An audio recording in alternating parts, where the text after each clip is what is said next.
चलिए, आप सभी का बहुत बहुत स्वागत है और आशा करता हूं कि आप सभी लोग बहुत अच्छे होंगे, बहुत बढ़िया होंगे, बहुत एकदम शानदार फर्स्ट क्लास एकदम जबरदस्त होंगे। ठीक है जी, प्लीज सभी लोग क्लास में आ जाइएगा। ठीक है, फिर हम क्लास को स्टार्ट करते हैं जल्दी से अपनी क्लास को। और हम लोग महाजनपद पर थे। 16 महाजनपदों की हमने सूची देखी जो कि अंगुत्तर निकाय से ली हुई थी। ठीक है, वो 16 महाजनपद यदि आज हम वर्तमान में देखें तो कहाँ मिलेंगे, कहाँ पाए जाएंगे, उसके बारे में भी हमने बहुत अच्छे से चर्चा कर ली थी कि वर्तमान में वह जो 16 महाजनपद हैं उनका विस्तार हमें किन क्षेत्रों में देखने को मिलेगा। तो इन सभी चीजों के बारे में हम लोग ठीक है बातचीत कर चुके थे। ठीक है, फिलहाल इन 16 में से बेटा ये जो 16 महाजनपद हैं, ठीक है, इनमें हम कुछ ही महाजनपदों के बारे में ठीक है चर्चा करेंगे। और ठीक वो चर्चा हमें देखनी है, वो चर्चा हमें समझनी है, क्योंकि ठीक वो बहुत महत्वपूर्ण है एग्जाम पॉइंट ऑफ व्यू से। तो प्लीज सब लोगों का स्वागत है, आप सब लोग आ जाइएगा। ठीक है, वेरी गुड आफ्टरनून। अंजलि जी हैं और संध्या राघव हैं, आप सभी का बहुत बहुत स्वागत है। आकाश यादव जी हैं, आकाश जी वेरी गुड आफ्टरनून, खुश रहिए, बढ़िया रहिए। नंदिनी जी हैं, चलिए, और हर्ष बाबू हैं, आइए। ठीक है, 16 महाजनपद, 16 महाजनपदों के बारे में मैंने विस्तार से आपको बता दिया था। ठीक है, बता दिया था मैंने हर एक महाजनपद को कि भैया उसका वर्तमान या उसका आधुनिक क्षेत्र में किन क्षेत्रों में देखने को मिलेगा। ये सारी चीजों के बारे में हम लोग बहुत अच्छे से चर्चा कर चुके थे। ठीक है, अब हम स्पेशली इसमें बात करेंगे बच्चे मगध साम्राज्य के बारे में। देखिए, इन 16 महाजनपदों में अंततत्व जो एक सबसे शक्तिशाली महाजनपद बन के उभरा वह था आपका मगध, है ना। तो इसमें हम मगध के उत्कर्ष के बारे में बात करेंगे। मगध का उत्कर्ष, इसके बारे में हम लोग चर्चा करेंगे, है ना। और सभी लोग यहाँ पर प्लीज बहुत अच्छे से कॉन्सेंट्रेट करेंगे। मगध पर जो सबसे प्राचीनतम राजवंश स्थापित हुआ, मगध पर जो सबसे प्राचीनतम राजवंश स्थापित हुआ, एक वह था बृहद्रथ वंश। कौन सा था मेरे प्यारे बच्चे? बृहद्रथ वंश। मगध पर जो सबसे पहला राजवंश। ठीक है, लेकिन देखिए इस बृहद्रथ वंश का उल्लेख महाभारत में मिलता है, पुराणों में मिलता है, लेकिन अधिकांशतः बौद्ध और जैन साहित्य मगध पर ऐसे किसी भी राजवंश होने का कोई भी प्रमाण नहीं देते। और इतिहास की दृष्टि से जो बौद्ध ग्रंथ से मिला हुआ संदर्भ है वो सबसे प्रामाणिक माना जाता है, क्योंकि उसकी सत्यता की संभावना ज्यादा होती है ना। आप कह सकते हैं कि बृहद्रथ वंश मगध पर सबसे प्राचीनतम राजवंश है जो स्थापित हुआ। लेकिन अगर आप कहें कि ब्रज पर जो सबसे पहला वास्तविक राजवंश जो स्थापित हुआ, प्रथम वास्तविक राजवंश, ठीक है, वास्तविक, ठीक है, जिसके प्रमाण हमें समकालीन सभी साहित्यों से प्राप्त होंगे, चाहे वो जैन हो, बौद्ध हो, या फिर वो ब्राह्मण साहित्य हो, तो वह है आपका हर्यक वंश। वह कौन सा वंश है भैया जी? वह हर्यक वंश है। हर्यक वंश के बाद फिर मगध पर जो अगला राजवंश स्थापित हुआ उसको हम शिशुनाग वंश के नाम से जानते हैं। जो अगला राजवंश स्थापित हुआ उसको हम शिशुनाग वंश के नाम से जानते हैं। और आफ्टर शिशुनाग वंश, शिशुनाग वंश के बाद यदि हम देखें तो मगध पर स्थापित होने वाला जो वंश है, जो राजवंश है, वह नंद वंश है। और फाइनली इतना तो आपको पता ही होगा कि नंद वंश के बाद जो सत्ता गई वह मौर्यों के हाथों में गई, वह मौर्यों के पास में गई। और फाइनली मगध पर एक नई राजवंश का उदय हुआ जिसको इतिहास में मौर्य वंश के नाम से जाना जाता है। ठीक है, तो ये जो आप देख रहे हैं मगध के राजवंश है, बृहद्रथ, हर्यक, शिशुनाग, नंदवंश और मौर्य वंश। ठीक है, अब मैं सबसे पहले इन राजवंशों के शासकों की सूचियां लिखता हूं आपके सामने, और फिर मैं एक एक का इतिहास बताता हूं और एक एक के इतिहास के बारे में मैं आपको लिखवा दूंगा। ठीक है, एक एक के इतिहास के बारे में मैं आपको लिखवा दूंगा। तो सबसे पहले मैं हर एक वंश के शासकों के नामों को उल्लेख करता हूं और इनकी स्टोरी भी मैं साथ साथ बताता हुआ चलूंगा आप सभी को। ठीक है, खुश रहो आप सभी लोग। सबसे पहले बृहद्रथ वंश मेरे प्यारे बच्चे। ठीक है, विनीता बच्चे, ये जो बृहद्रथ वंश है बेटा, इस वंश का संस्थापक बृहद्रथ ही है। देखिए, संस्थापक के नाम पर ही इस राजवंश का नाम बृहद्रथ पड़ा। संस्थापक बृहद्रथ है। ठीक है, और ये मगध पर स्थापित होने वाला सबसे प्राचीनतम राजवंश माना जाता है। ये मगध पर स्थापित होने वाला सबसे प्राचीनतम राजवंश माना जाता है। तो मगध पर स्थापित होने वाला सबसे प्राचीनतम राजवंश कौन सा है? बृहद्रथ वंश है। बृहद्रथ वंश का संस्थापक कौन सा है? बृहद्रथ है। ये बात आपको समझ में आ रही है? क्लियर है? अच्छा, बृहद्रथ के बाद उसका पुत्र जरासंध अगला उत्तराधिकारी बना। जरासंध, नो डाउट, जरासंध योग्य था, पराक्रमी था और बहुत ज्यादा महत्वाकांक्षी था। जरासंध चाहता था कि वह मगध का विस्तार पश्चिम की तरफ करे, और जब जरासंध मगध का विस्तार बच्चे पश्चिम की तरफ करने लगा, तो ऐसी स्थिति में उसका संघर्ष पांडवों से हुआ। ठीक है, क्योंकि वह पश्चिम से या पश्चिम की तरफ भी अपना विस्तार करना चाहता था, और जब वह अपने क्षेत्रों की सीमा को पश्चिम की तरफ विस्तारित करना चाहता था, तो इसी क्रम में देखिए उसका जो आमना सामना हुआ, ठीक, वह हुआ पांडवों से। देखिए मतलब जो कुरु महाजनपद है, आपने देखा होगा, जिसकी राजधानी हस्तिनापुर या आसंदीपत, तो वहां पर पांडव रूल कर रहे थे। ठीक है, और भीम और जरासंध के दोनों के बीच में आपको मल्ल युद्ध का प्रसंग मिलता है कि भीम और जरासंध के बीच में मल्ल युद्ध हुआ, और उस मल्ल युद्ध में जरासंध मारा गया। कहा जाता है कि भीम ने, ठीक है, उसकी दोनों टांगों को चीर दिया, बीच में से जरासंध को चीर दिया। क्लियर है? चलो, ये कहानी हमें पौराणिक ज्यादा लगती है, वास्तविक कम। लेकिन जरासंध के बाद उसका, ठीक है, एक योग्य वीर और पराक्रमी बेटा अगला शासक बनता है, जिसका नाम, ठीक है ना, बृहद्रथ के बाद उसका वीर योग्य एवं पराक्रमी बेटा शासक बनता है, जिसका नाम जरासंध होता है। लेकिन जरासंध, ठीक है, साम्राज्य विस्तार के क्रम में भीम के हाथों मल्ल युद्ध में मारा गया। इसके बाद फिर बहुत सारे शासक हुए इस राजवंश के, बहुत सारे शासक हुए बच्चे इस राजवंश के, बहुत सारे शासक हुए। ठीक है, और जो अंतिम शासक सिद्ध हुआ, वह हुआ इस राजवंश का रिपुंजय। रिपुंजय, ठीक है, रिपुंजय कमजोर शासक था बच्चे। ठीक है, अब कितने शासक हुए बीच में, ये लिस्ट आपको किसी भी इतिहास की टेक्स्ट बुक में नहीं मिलेगी। बस ये कि अंतिम शासक रिपुंजय था।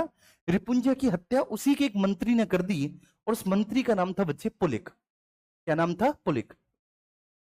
रिपुंजय की हत्या उसी के एक मंत्री ने कर दी, और उस मंत्री का नाम क्या था? उस मंत्री का नाम था भैया जी पुलिक। और पुलिक ने फिर अपने पुत्र को गद्दी पर बैठा दिया बच्चे, अपने पुत्र को गद्दी पर बैठा दिया, और कालांतर में आगे चल के इसका पुत्र भी किसी के हाथों मारा गया। मतलब जो पुलिक का राजवंश है, वो आगे मगध पर शासन नहीं कर सका। जो पुलिक का राजवंश है, वो आगे मगध पर शासन नहीं कर सका, शासन नहीं कर सका। और पुलिक ने अपने बेटे को गद्दी पर बैठाया था, वो बेटा भी उसका मारा गया। इसके बाद मगध पर जो अगला राजवंश स्थापित होता है, वह हर्यक वंश। हर्यक वंश के बारे में आप समझना। हर्यक वंश बच्चे होता क्या है कि मगध पर एक सामंत था छोटा सा, देखो उसका प्रभाव था, जिसका नाम था भट्टिय। देखिए एक सामंत, देखिए जो छोटी स्थिति का सामंत है, एक सामंत जो कि एक छोटी स्थिति का सामंत है मेरे प्यारे बच्चे, उस सामंत का प्रभाव है मगध पर, और उसका नाम है, उस सामंत का भट्टिय। क्या नाम है उसका? एक भट्टिय नाम है। भट्टी ने अपने बेटे को उचित अवसर पाकर, उसने देखा कि मगध पर कोई अपनी दावेदारी प्रस्तुत करने वाला नहीं है, तो उसने बिल्कुल सबसे बेस्ट मौका पाकर अपने बेटे को मगध की गद्दी पर बैठा दिया, और उसका बेटा का नाम होता है बिंबिसार। ठीक है, वो इस राजवंश का संस्थापक बनता है कहीं ना कहीं, भट्टी नहीं, क्योंकि भट्टी तो एक छोटी सी स्थिति का सामंत है। तो जो वास्तविक संस्थापक बनता है इस राजवंश का बच्चे, वह वास्तविक संस्थापक बनता है कहीं ना कहीं बिंबिसार। और मगध पर स्थापित होने वाला ये सबसे पहला वास्तविक राजवंश भी है। प्रथम वास्तविक राजवंश जो मगध पर स्थापित हुआ वो यही है, तो मैं लिख देता हूं, प्रथम वास्तविक राजवंश।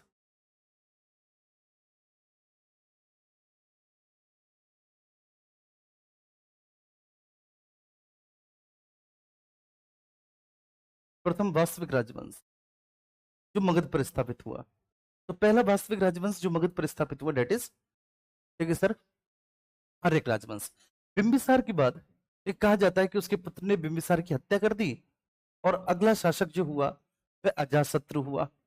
अजातशत्रु के बाद फिर अगला शासक उदयन हुआ। उदयन के बाद फिर अगला शासक अनिरुद्ध हुआ। ठीक है, अनिरुद्ध हुआ। अनिरुद्ध के बाद अगला शासक मुंड हुआ, और मुंड के बाद अगला शासक बच्चे नागदशक हुआ। कौन हुआ? नागदशक। ये लिस्ट आप सभी को समझ में आ रही है ना? देखिए बेशक आप इन शासकों का क्रम याद मत करिए, लेकिन इनके बारे में जो भी प्रमुख बातें मैं बताऊंगा उनको आप एक बार देखिए। तो बिंबिसार, देखिए इस राजवंश का वास्तविक संस्थापक है।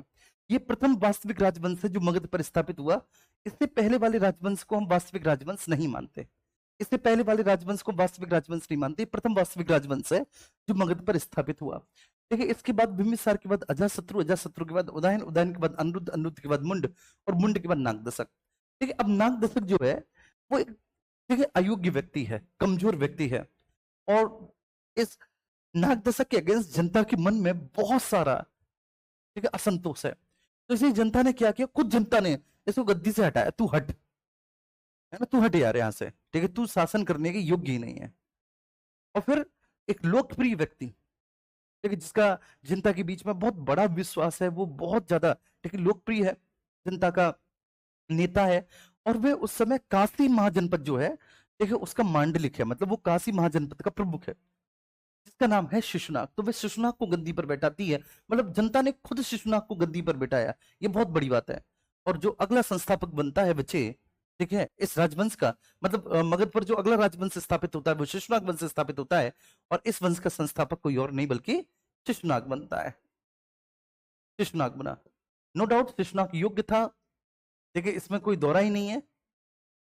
देखिए लेकिन शिशुनाग सबसे प्रमुख कार्य ये करता है कि अभी तक जो मगध की राजधानी चल रही है वो पाटलिपुत्र में चल रही है, शिशुनाग राजधानी पाटलिपुत्र से बदलकर वैशाली कर देता है। शिशुनाग राजधानी पाटलिपुत्र से हस्तांतरित कर कहां पर कर देता है, वैशाली कर देता है। तो ये बात आपको बहुत अच्छे समझ में आई, वैशाली अब राजधानी बन गई। शिशुनाग के बाद उसका बेटा अगला उत्तराधिकारी बनता है जिसका नाम है कालाशोक। कालाशोक दोबारा से राजधानी को पाटलिपुत्र कर देता है। नो डाउट कालाशोक बहुत योग्य है, कालाशोक के समय में पाटलिपुत्र में द्वितीय बौद्ध संगीति भी हुई है, वो सारी बातें हैं, लेकिन कालाशोक बहुत योग्य भी है, एक बहुत समझदार व्यक्ति भी है, और इसने नो डाउट बच्चे के राजवंश को बहुत अच्छे से आगे बढ़ाया चलाया। लेकिन फिर इसकी हत्या हो गई, और इसकी हत्या होने के बाद, जब इसकी हत्या हो गई तो इसकी हत्या होने के बाद बेटे इसके 10 पुत्रों ने लगभग 22 वर्षों तक शासन किया, और जिसमें सबसे अंतिम पुत्र इसका सिद्ध हुआ महानंदिन या नंदीवर्धन, जिसमें सबसे अंतिम पुत्र इसका था महानंदिन या नंदीवर्धन। तो इसके को टोटल 10 पुत्रों ने आगे 22 वर्षों तक शासन किया, ठीक है।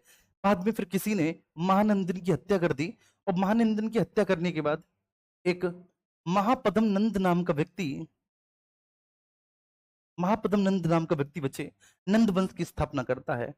एक्चुअली महापद्म नंद नाम के इस व्यक्ति के द्वारा, जिसके द्वारा नंद वंश की स्थापना की गई, हमें इस राजवंश के केवल 2 शासकों का नाम मिलता है, एक तो महापद्म नंद और दूसरा मिलता है अंतिम शासक धनानंद। बाकी के अन्य हमें किसी भी शासक का नाम नहीं मिलता, लेकिन शायद अधिकांशतः ग्रंथों ने इस राजवंश के बारे में लिखा ही नहीं, ठीक है। बस इस राजवंश का अंतिम शासक धनानंद है, और फिर मगध पर जो अगला राजवंश स्थापित होता है वो मौर्य वंश स्थापित होता है। तो मौर्य वंश तो भाई हम सबको बहुत अच्छे से पढ़ना ही है, बहुत बढ़िया से हमको मौर्य वंश ठीक है समझना ही है, बहुत अच्छे से समझना ही है, ठीक है ना। चलिए, और मौर्य वंश का संस्थापक कौन है, चंद्रगुप्त मौर्य, हम सब बच्चा बच्चा इस बात को जानता है। तो मगध का उत्कर्ष, ठीक है, हम मगध पर स्थापित होने वाले राजवंशों को पढ़ रहे हैं। देखिए एक बार हम बहुत अच्छे से इनको देखते हैं। मगध पर स्थापित होने वाला सबसे प्राचीनतम राजवंश, अब मैं सभी की स्टोरी आपको बताता चला जाऊंगा एक एक व्यक्ति की, देखो, और आप बहुत अच्छे से कॉन्सेंट्रेट होकर इस क्लास में समझ जाएंगे। ठीक, मगध पर सबसे प्राचीनतम राजवंश जो स्थापित हुआ वो बृहद्रथ वंश है, ठीक है, और बृहद्रथ वंश का संस्थापक बृहद्रथ, ठीक है। इस राजवंश, क्योंकि मैंने बोला सबसे प्राचीनतम राजवंश है जो मगध पर स्थापित हुआ बच्चे, देखिए इस राजवंश के बारे में हमको एक तो महाभारत और दूसरा पुराणों से ही जानकारी मिलती है। बाकी का अन्य तत्कालीन किसी भी जन्य ग्रंथ में हमें इस महाजनपद के बारे में जानकारी नहीं मिली, इस राजवंश के बारे में जानकारी नहीं मिली। तो देखिए इस राजवंश को बहुत ज्यादा प्रमाणिक आप नहीं मान सकते, मतलब आप ऐसा नहीं मान सकते कि नहीं भाई ये राजवंश बहुत ज्यादा प्रमाणिक था, ठीक है, क्योंकि इस राजवंश के बारे में, ठीक है, क्योंकि इस राजवंश के बारे में बहुत ज्यादा सोर्सेस से आपको जानकारी नहीं मिलती है। लेकिन फिर भी हाँ, ये बात स्वीकार कर लिया गया कि मगध पर देखिए स्थापित होने वाला सबसे प्राचीन राजवंश जो है वो बृहद्रथ वंश है। बृहद्रथ, देखिए इस राजवंश का संस्थापक उसका बेटा जरासंध वीर योग्य पराक्रमी साम्राज्य निर्माता था। उसने अपने साम्राज्य का विस्तार किया और इसी क्रम में वह, ठीक है ना, पांडवों से भिड़ बैठा और वह भीम के हाथों मल्ल युद्ध में मारा गया, और इस बात का उल्लेख महाभारत में भी किया गया है। फिर बहुत सारे व्यक्ति शासक बने इस राजवंश के। अंतिम शासक रिपुंजय, एक रिपुंजय की हत्या उसी के मंत्री पुलिक ने कर दी। पुलिक ने अपने बेटे को गद्दी पर बैठाया और कालांतर में किसी ने उसके बेटे को भी टपका दिया, और इस तरह से ये पुलिक का राजवंश जो है ये मगध पर कभी स्थापित हो ही नहीं सका। इसके बाद देखिए एक मगध के क्षेत्रों में एक छोटा सा व्यक्ति है, सामंत है, जो उसका नाम है भट्टी। ठीक है, भट्टी उचित अवसर पाता है, भट्टी देखता है कि भाई मगध में कोई बड़ी सत्ता या फिर कोई बड़ा व्यक्ति है नहीं, और ऐसी स्थिति में वो पता है कि मगध बिल्कुल खाली पड़ा हुआ है, और उचित अवसर पाकर वह अपने योग्य, ठीक है, और नो डाउट ना केवल योग्य बल्कि दूरदर्शी, देखिए एक पराक्रमी, एक साम्राज्य निर्माता बेटे को, जिसका कि नाम बिंबिसार है, वह बिंबिसार को इस राजवंश का एक शासक बनाता है, और मगध पर इस तरह से हर्यक वंश की स्थापना होती है। मगध पर इस तरह से हर्यक वंश की स्थापना, मतलब वो भट्टी कभी अपने आप को इसके संस्थापक सदस्यों में गिनता ही नहीं है, भट्टी कभी भी नहीं। लेकिन बिंबिसार से ही इस राजवंश की वंशावली स्टार्ट होती है। बिंबिसार गद्दी पर बैठता है मगध की पर, और इसमें कोई दो राय नहीं है मेरे प्यारे बच्चे कि वह मगध का प्रथम साम्राज्य निर्माता है। मतलब आप कह सकते हैं कि प्रथम वास्तविक राजवंश जो मगध पर स्थापित हुआ वो यही हर्यक वंश है। प्रथम वास्तविक राजवंश जो मगध पर स्थापित हुआ वो यही हर्यक वंश है, और इस हर्यक वंश का जो संस्थापक होता है वह बिंबिसार होता है, या फिर मैं इधर लिख देता हूं संस्थापक। इस हर्यक वंश का जो संस्थापक होता है मेरे प्यारे बच्चे, वह कौन होता है? वह बिंबिसार होता है, जो इस राजवंश का संस्थापक बनता है, बिंबिसार, जो इस राजवंश का संस्थापक बनता है। ठीक है, क्लियर है? ये बात समझ में आ रही है? यहां तक कोई डाउट तो नहीं? बिंबिसार बेटा गद्दी पर बैठने के बाद ही अपने साम्राज्य विस्तार के लिए तीन तरह के सिद्धांतों को अपनाता है ना? साम्राज्य विस्तार के लिए तीन तरह के सिद्धांत सभी शासकों के द्वारा अपनाए गए। सबसे पहले वैवाहिक संबंध, वो वैवाहिक संबंधों के माध्यम से अपने साम्राज्य का विस्तार करता है, और इस क्रम में वह सबसे पहले कौशल महाजनपद आपने देखा था ना, जिसकी राजधानी श्रावस्ती और दक्षिण राजधानी कुशावती थी, फिर बाद में कौशल की राजधानी साकेत बनी। तो सबसे पहले वो कौशल महाजनपद की राजकुमारी, जिनका नाम था महाकौशला देवी, जो कि राजा प्रसेनजीत की बहन थी, उनके साथ विवाह करता है। और कौशल महाजनपद जो है उसने काशी को जीत रखा था ऑलरेडी, क्योंकि मगध के उत्थान से पहले मैंने आपको बताया था यदि सबसे शक्तिशाली राजवंश हुई है मगध के उत्थान से पहले तो वह कौन है? काशी है। लेकिन फिर काशी और कौशल, क्योंकि दोनों की सीमाएं आपस में मिलती थी, काशी वाराणसी, कौशल अवध का क्षेत्र, तो काशी और कौशल में संघर्ष चलता रहता था। शुरुआत में जो काशी के शासक थे वो बहुत शक्तिशाली थे, बहुत बलवान थे, एक बहुत ताकतवर थे, योग्य थे, तो उन्होंने काशी को, देखिए ना, कभी कौशल के हाथों में जाने नहीं दिया। लेकिन कालांतर में जब काशी का अवसान हुआ, कौशल का उत्थान हुआ, कौशल में राजा प्रसेनजीत जैसे वीर एवं योग्य व्यक्ति शासक बने, तो फिर काशी इस संदर्भ में जीत लिया गया। और काशी एक बहुत रिच महाजनपद था। देखिए काशी महाजनपद से उस समय देखिए 1 लाख रुपए वार्षिक भू राजस्व की प्राप्ति होती थी, जो कि बहुत अधिक थी। 1 लाख रुपए वार्षिक भू राजस्व बहुत बड़ी बात होती थी उस समय का। देखिए अब ये जो काशी था, देखिए महाकौशला देवी का विवाह बिंबिसार के साथ हुआ, और जैसे ही बिंबिसार के साथ महाकौशल देवी का विवाह हुआ तो काशी को दहेज में दे दिया गया बिंबिसार को, उस काशी को जिससे 1 लाख रुपए वार्षिक धन की प्राप्ति होती है। तो पहला विवाह तो इन्होंने महाकौशला देवी के साथ किया।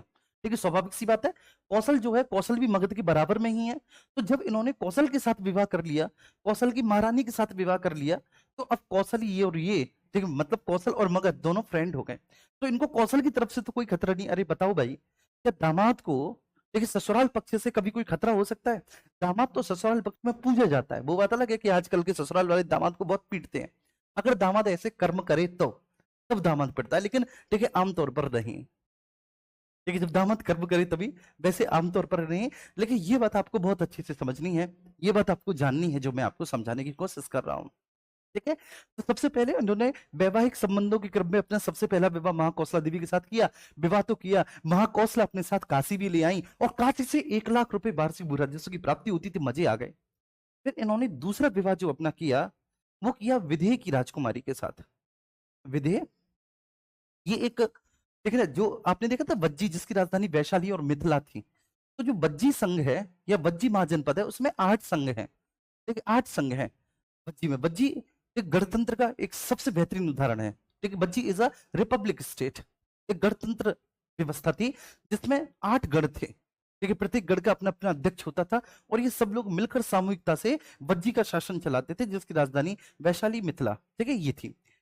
तो ऐसे ही बच्चे जो है ना, एक वहां पर महाजनपद था, मतलब एक संघ था वज्जी के अंतर्गत, जिसका नाम था विदेह, जिसका नाम था विदेह। और विदेह की राजकुमारी है जिनका नाम है वाशवती। तो विदेह की राजकुमारी वाशवती के साथ भी विवाह कर लेता है बिंबिसार। तो विदेह की राजकुमारी वाशवती के साथ विवाह करने के बाद बिंबिसार का स्वाभाविक सी बात है बच्चे, ठीक है, अच्छा खासा उसका वर्चस्व स्थापित हुआ।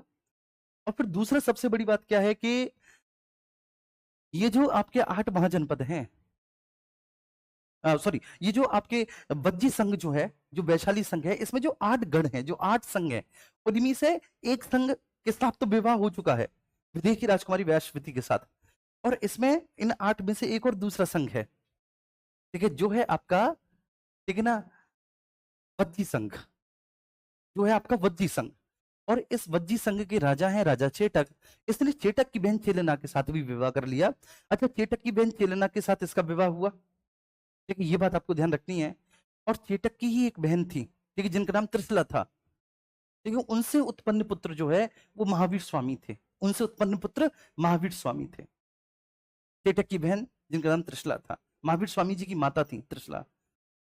और चेटक की एक और बहन थी, ठीक है, चिलेना। चिलेना के साथ इन्होंने बिम्बिसार ने विवाह किया, ठीक है। अब चौथी जो इनकी शादी हुई वो पंजाब, ठीक है, उसको मद्र या साकल कहते थे, तो पंजाब की राजकुमारी छेमा के साथ हुई।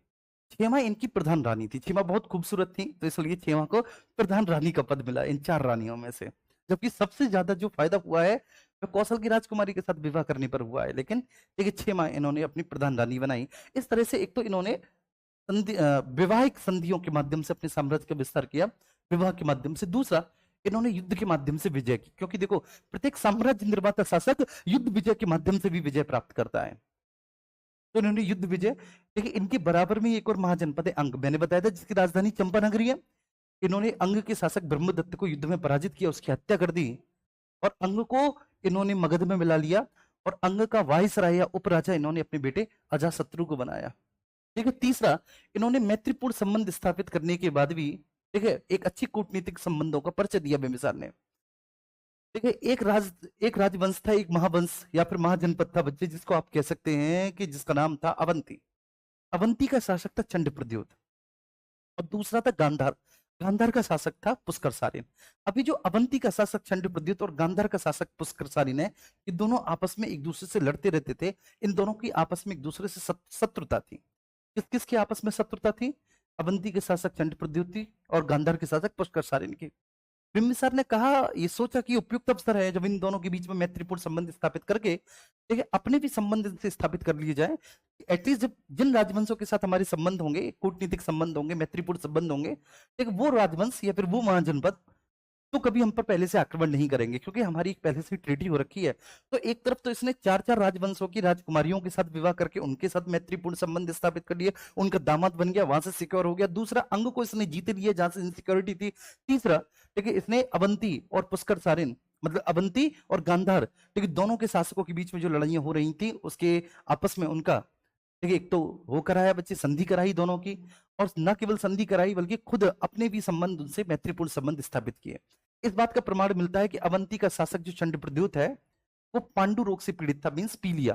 तो इसने अपने राज्य वैद्य को, जिसका नाम जीवक था, उसके दरबार में भेजा कि जाओ उसे सही करके आओ। जीवक गया, अवंती गया, और वह चंड प्रद्योत को सही करता है, पीलिया रोग से मुक्त करता है।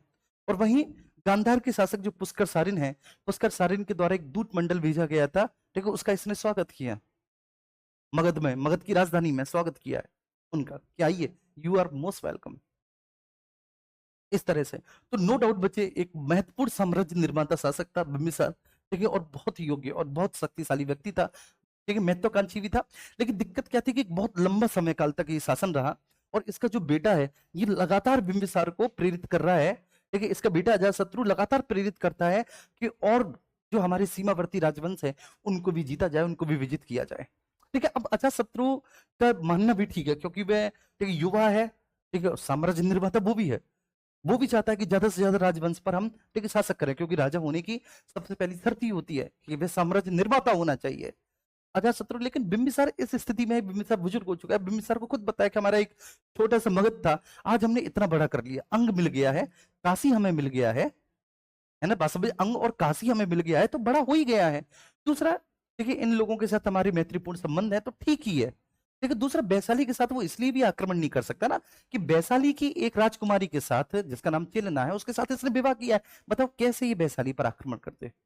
देखिए, क्योंकि उन्होंने भी तो कभी आक्रमण नहीं किया भाई। जिन लोगों से इन्होंने विवाह किया है, वैशाली हो गया, महाकौशल, मतलब कौशल महाजनपद हो गया, विदेह विदेह देखिए बज्जी संगम जो 8 संघों से मिलकर बना है, तो एक वैशाली है, एक विदेह है। तो वैशाली विदेह मतलब 8 में से 2 संघों के साथ तो इसने विवाह ही कर लिया।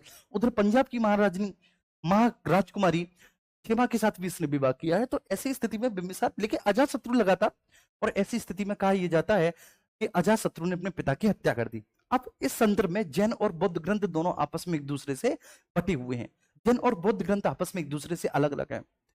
जैन ग्रंथ कहते हैं कि अजातशत्रु पितृहंता नहीं था, अजातशत्रु ने अपने पिता को नहीं मारा। बस ये था कि जीवन के अंतिम दिनों में अजातशत्रु अपने पिता की कई सारी नीतियों से, कई सारे फैसलों से असंतुष्ट था, ठीक है, और वो चाहता था कि साम्राज्य का विस्तार हो, लेकिन पिता इस पक्ष में नहीं, तो इसलिए अजातशत्रु ने पिता को कारावास में बंद कर दिया। और कारावास में बंद करने के बाद जो अजातशत्रु के द्वारा भीषण यात्राएं अपने पिता को दी गई, इससे पिता उसके मर गए। बौद्ध ग्रंथ कहते हैं कि नहीं, ठीक है, बौद्ध ग्रंथ कहते हैं कि अजातशत्रु ने अपने पिता को मारा है, ठीक है, पल पल तिल तिल करके मारा है अजातशत्रु ने अपने पिता को, बिंबिसार को। देखिए बौद्ध ग्रंथ उसको पितृहंता मानते हैं। अब मैं तो ये कह रहा हूं कारावास में भी बंद कर दिया, तब भी बेटा अपने पिता की मौत का श्राप तो उसको मिलेगा। और बौद्ध ग्रंथ तो बोल ही रहे हैं कि इतनी यातनाएं दी गई, देखिए मार दिया गया, रोटी नहीं दी गई, परेशान किया गया, या फिर जहर दे दिया गया। तो जैसे भी हो, बौद्ध ग्रंथ अजातशत्रु को पितृहंता मानते हो। अजातशत्रु अपने पिता की हत्या करने के बाद मगध की गद्दी पर बैठा। ये बहुत सारे समकालीन बौद्ध और जैन ग्रंथों से इस बात की पुष्टि होती है।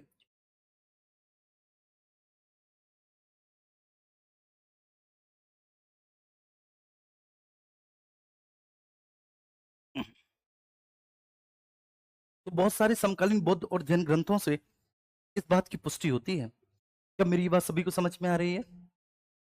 बोलो, क्लियर हो रही है? यहां तक किसी को किसी भी तरह का बच्चे कोई डाउट तो नहीं, कोई इश्यू तो नहीं मेरे प्यारे लाल? चलिए बहुत अच्छे, मतलब आप सबने थम्स अप दे दिया। अजातशत्रु अगला शासक बना। अब अजातशत्रु शासक बना तो अजातशत्रु ने बहाना ढूंढा कि कैसे वैशाली को जीता जाए। तो ये कहा जाता है कि वैशाली की जो राजकुमारी थी, जिनका बिंबिसार के साथ विवाह हुआ था, इसकी सौतेली मां हुई अजातशत्रु की। तो उनका नाम क्या था? चेलेना था। तो चेलेना के 2 पुत्र थे, ठीक है ना। अब उन 2 पुत्रों के होने पर महाराजा बिंबिसार बड़े प्रसन्न हुए, और महाराजा बिंबिसार ने प्रसन्न होकर, देखो, उन दोनों को 18 लड़ियों वाला हार, ठीक है, और एक हाथी था शेषनाग हाथी, वो भेंट किया। मतलब दोनों पुत्रों को, उनका नाम था हल और बेहल, उन दोनों पुत्रों का। तो महाराज बड़े खुश हुए, और महाराज ने चिलना से उत्पन्न होने वाली 2 पुत्रों के जन्म होने के समय उनको वो हार, और 18 लड़ियों वाला हार, और एक शेषनाग हाथी जो कि बहुत बड़ा, बहुत फेमस था, गिफ्ट किया। ठीक है, अब अजातशत्रु ने डिमांड की, ठीक है, दोनों से, हल और बेहल से, कि भाई अब मैं उत्तराधिकारी बन गया हूं अपने पिता के राज्य का, ठीक, मुझे 18 लड़ियों वाला हार और ये हाथी दोनों ही चाहिए। कहा यह जाता है कि अजातशत्रु की पत्नी, जो कि पद्मावती उनका नाम था, पद्मावती ने अजातशत्रु को उकसाया कि ऐ जी सुन रहे हो, तुम्हारे पिता ने ना 18 लड़ियों वाला हार, देखो, उनको दे दिया, मुझे ही पहनना है वो 18 लड़ियों वाला हार, और अगर तुम राजा हो तो मेरे लिए वो 18 लड़ियों वाला हार लेकर आओ। ये कहानी गढ़ ली गई। कहानी क्यों गढ़ ली गई? क्योंकि अजातशत्रु कभी भी नहीं चाहता था कि उसके बगल में कोई शक्तिशाली राजवंश रहे। कोई भी राजा अपने बगल में किसी भी शक्तिशाली महाजनपद को या शक्तिशाली राज्य को स्थापित होते हुए नहीं देखना चाहता। वह चाहता है कि जल्दी से जल्दी उसको अपने राज्य में मिलाया जाए, क्योंकि भविष्य में उसे उससे खतरा हो सकता है।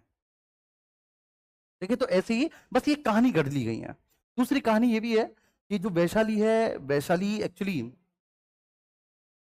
देखिए, उस समय बहुत प्रमुख स्टेट था, देखिए, बहुत ज्यादा, क्योंकि वहां से बहुत अधिक मात्रा में भू राजस्व की प्राप्ति होती थी। तो इसलिए आर्थिक दृष्टि से बहुत ज्यादा संपन्न क्षेत्र था। तो इसलिए भी वैशाली को जीता जाना बहुत महत्वपूर्ण था, और सामरिक दृष्टि से भी वैशाली को जीता जाना बहुत ज्यादा जरूरी था। तो मतलब ये सभी कारण थे, और कुल मिला के मैं तो ये कहूंगा कि अजातशत्रु यार एक महत्वाकांक्षी व्यक्ति था, साम्राज्य निर्माता था, वो जाएगा जीतेगा, बात खत्म। अजातशत्रु ने वैशाली को जीत लिया, ठीक है ना, नो डाउट।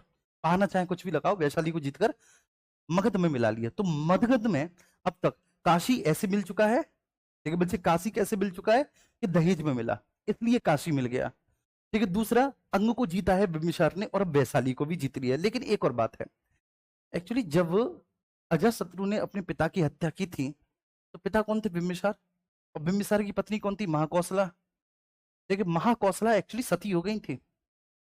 महाकौशला मतलब सती इन द सेंस कि महाकौशला पागल हो गई थी, ठीक है, अपने पति की मृत्यु का समाचार सुनकर उनको गहरा आघात लगा था, पागल हो गई, मर गई वो महाकौशला देवी। और महाकौशला जी का जो भाई है प्रसेनजित, जिन्होंने बिंबिसार को काशी दहेज में दिया था, जिन्होंने बिंबिसार को काशी में दहेज में दिया था, वो अजातशत्रु से गुस्सा हो गया। ठीक है, मतलब अजातशत्रु का अगर आप बात करें मामा, तो वो गुस्सा हो गया। उसने कहा कि तूने मेरे जीजा की हत्या करके गद्दी पर अधिकार किया है, मैं काशी वापस ले लेता हूं, मैं काशी तुझे नहीं दूंगा, नहीं दूंगा, नहीं दूंगा। ठीक है, और उधर अजातशत्रु वैशाली को जीत चुका है, और इधर ये काशी वापस ले चुका है। ठीक है, प्रसेनजित जो कि महाकौशला का भाई है, वापस ले चुका है। अब कहता है अजातशत्रु की, अच्छा मामा ये बात है। वो एक सेना तैयार करता है, और बेटा दोनों मामा भांजे में युद्ध होता है, लेकिन युद्ध निर्णायक नहीं होता, ये अनिर्णायक रहता है, क्योंकि प्रसेनजीत भी ताकतवर है, बहुत मजबूत स्थिति का शासक है, ऐसा छोटा मोटा शासक नहीं है, तो युद्ध अनिर्णायक होता है, और दोनों के बीच में संधि हो जाती है। और संधि कुछ इस तरह से होती है कि अजातशत्रु को वापस काशी दे दिया जाता है। ठीक है, अजातशत्रु की वीरता से प्रसन्न होकर के चलो, ठीक है, सही बच्चे के हाथ में गद्दी गई। और दूसरा, अजातशत्रु समझा दिया होगा अजातशत्रु ने प्रसेनजित को कि मामा बाप मेरा सटिया गया था, बुढ़ापे में जीत ही नहीं रहा था नई नई राजवंशों को, अब कैसे हम साम्राज्य में विस्तार करेंगे, कैसे नए नए क्षेत्रों से भूराजस्व प्राप्त करेंगे, अगर हम अपने साम्राज्य का विस्तार नहीं करेंगे तो कैसे पॉसिबल होगा ये। ठीक है, कुल मिलाकर उसने कुछ भी किया हो, फिलहाल उसने समझा लिया, और समझाने के बाद जो है भैया उसको काशी फिर से मिल गया अजातशत्रु को, और काशी तो दिया ही दिया। प्रसेनजित ने अपनी बेटी का, ये बहन थी जो ब्याही थी, बेटी जो है, बेटी का विवाह अजातशत्रु के साथ कर दिया प्रसेनजित ने। ठीक है, अपनी बेटी का विवाह कर दिया अजातशत्रु के साथ। तो इस तरह से ये बात आप सभी को बहुत अच्छे से ध्यान में रखनी है। ठीक है, टू बी ऑनेस्ट, ठीक है, सब लोग अपने, ठीक है, कान में इस बात को डाल लो और एकदम फीड कर लो, सेव कर लो इस बात को। ठीक है, ये क्लियर है। ठीक है, इसके बाद फिर कहा यह जाता है कि अजातशत्रु ने अवंती के खिलाफ भी एक संघर्ष करने की योजना बनाई। अवंती का शासक चंडप्रद्युम्न होता है, मैंने आपको बताया था, लेकिन अवंती से वह कभी युद्ध नहीं लड़ सका, क्योंकि उसने कभी अवंती से युद्ध ही नहीं किया। लेकिन हाँ, एक उसने योजना जरूर बनाई थी, और वैशाली को जब उसने जीता, जब उसने वैशाली को जीता था, तो बड़ी महत्वपूर्ण स्टोरी है, बहुत इंटरेस्टिंग स्टोरी है, कि जो बज्जी था वो 8 संघों से मिलकर बना हुआ था। ये 8 संघों में बहुत यूनिटी थी, बहुत एकता थी। तो इसने क्या किया, अजातशत्रु ने अपने 2 गुप्त दूत भेजे, और दोनों गुप्त दूतों से कहा कि आप वैशाली के इन 8 गढ़ों को आपस में एक दूसरे से लड़वाइए, क्योंकि जब तक इनको लड़वाया नहीं जाएगा तब तक इनको जीता नहीं जा सकता।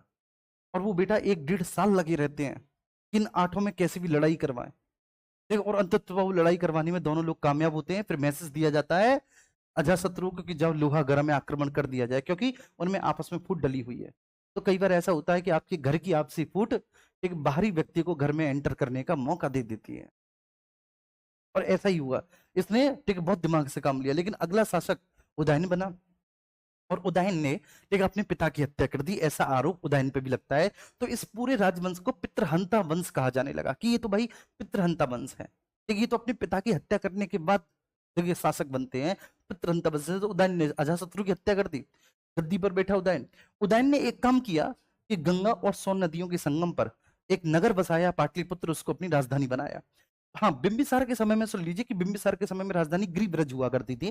गिरिब्रज में आग लग गई, तो बिंबिसार ने नई राजधानी राजगृह बनाया। फिर बिंबिसार की तो हत्या अजातशत्रु ने कर दी, तो अजातशत्रु के समय में भी राजगृह राजधानी बनी रही। और इसी राजगृह, ठीक है, जो कि अजातशत्रु के समय राजधानी थी बच्चे, इसमें प्रथम बौद्ध संगीति हुई थी। फिर उदयन ने पाटलिपुत्र को राजधानी बनाया, उदयन भी मर गया। उदयन के बाद ये 3 छोटे छोटे शासक गद्दी पर बैठे, अनुद्रमुंड, नागदशक। नागदशक के समय तक आने पर, ठीक है बेटा, नागदशक के समय तक आने पर पूरी मगध की जनता इस राजवंश से घृणा करती है। क्यों? क्योंकि ये पूरा राजवंश पितृहंता वंश कहलाया, कि अपने पिता की हत्या करने के बाद ही गद्दी पर बैठे हैं, ये पितृहंता राजवंश कहलाया। सब लोग इनसे नफरत करते हैं लिटरली। ठीक है, और ये जो है नागदशक, ये निहायती बेवकूफ और घटिया किस्म का आदमी है। ठीक है, बिल्कुल भी दूरदर्शिता इसमें नहीं है, इसमें दूरदर्शिता का पूरा अभाव है। तो मगध की जनता इसको गद्दी से हटाती है। और जो काशी का गवर्नर था, जो काशी का राज्यपाल था, जो कि बहुत योग्य व्यक्ति था उस समय, शिशुनाग, शिशुनाग को गद्दी पर बैठाया जाता है। इस तरह से मगध में शिशुनाग वंश की स्थापना होती है। शिशुनाग वैशाली के महत्व को समझते हुए वैशाली को राजधानी बनाता है। ठीक है, और वैशाली से शासन करता है।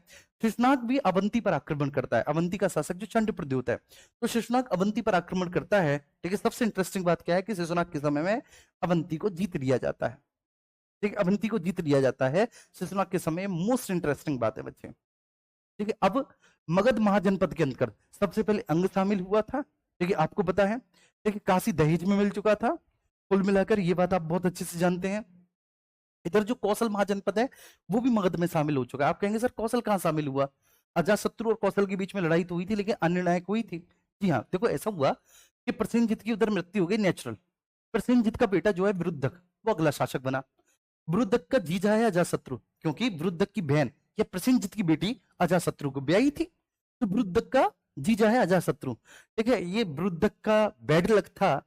ये विरुद्धक, ठीक है, एक बार अपनी सेना सहित जा रहा था और राप्ती नदी में बाढ़ आ गई, राप्ती रिवर जो है, और राप्ती नदी में बाढ़ आने से विरुद्धक बेटा अपनी सेना सहित बह गया। ठीक है, मतलब एक छोटी सी सैनिक टुकड़ी थी।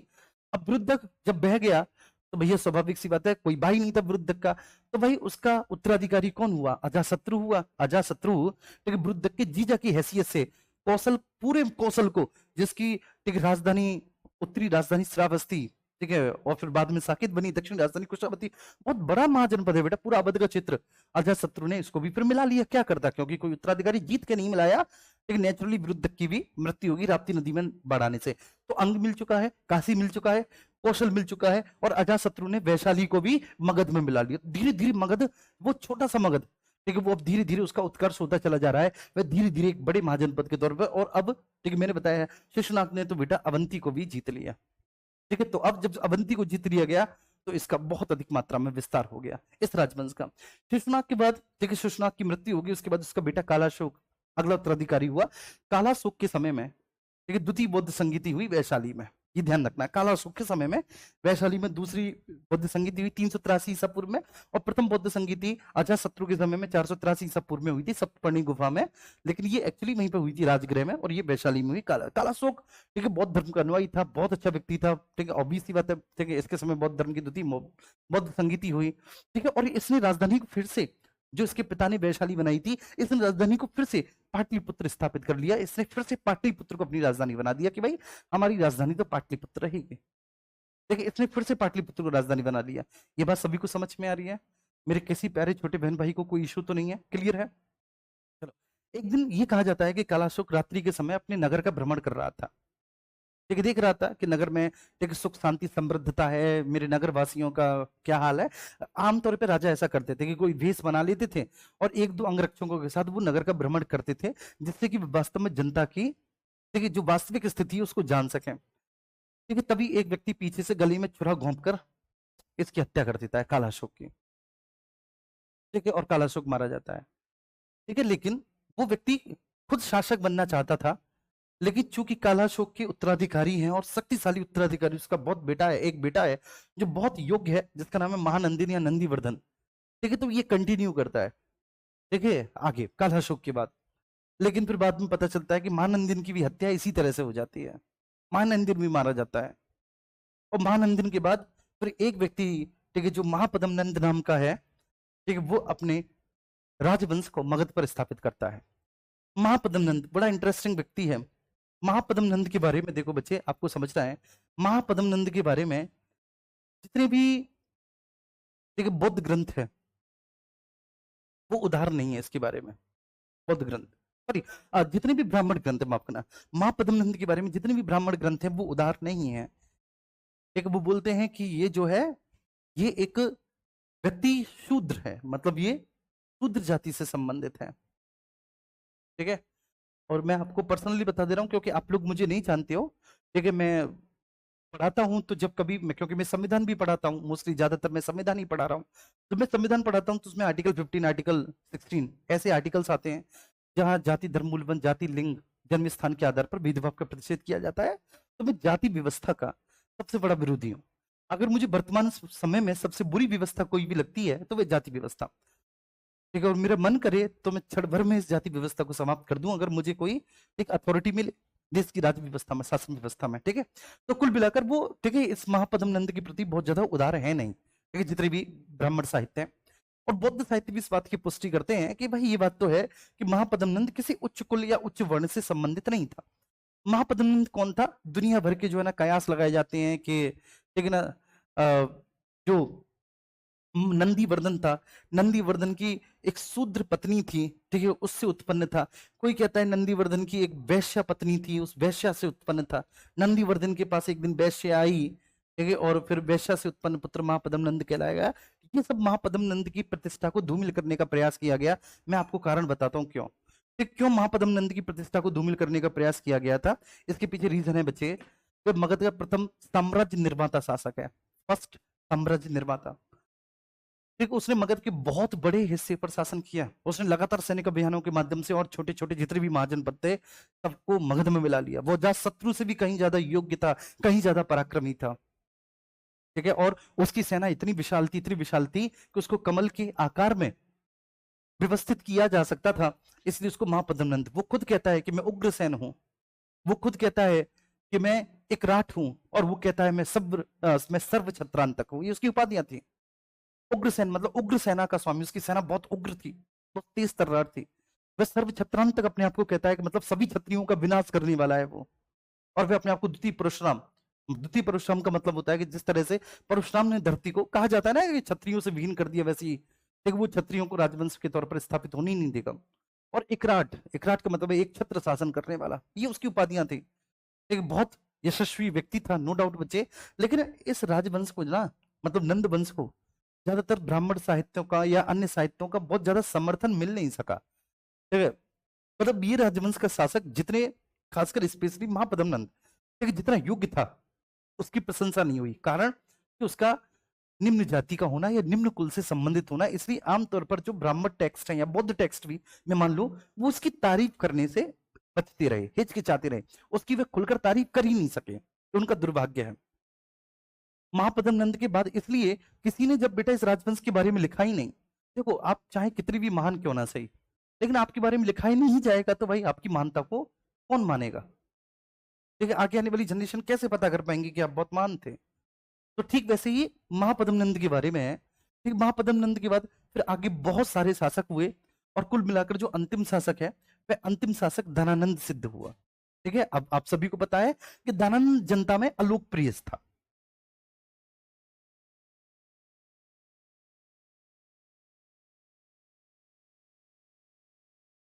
हम्म,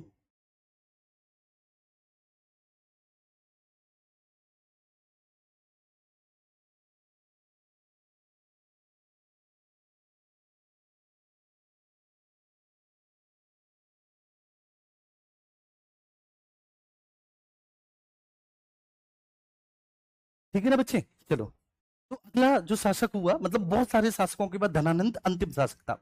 अब धनानंद के बारे में आप समझना, धनानंद वास्तव में जनता के बीच में बिल्कुल भी लोकप्रिय नहीं था। बल्कि धनानंद के समय में सैकड़ों कर थे जो जनता पर लगाए गए थे, और दुनिया भर का रुपया जनता से विभिन्न प्रकार के टैक्सेस के माध्यम से वसूल किया जाता था।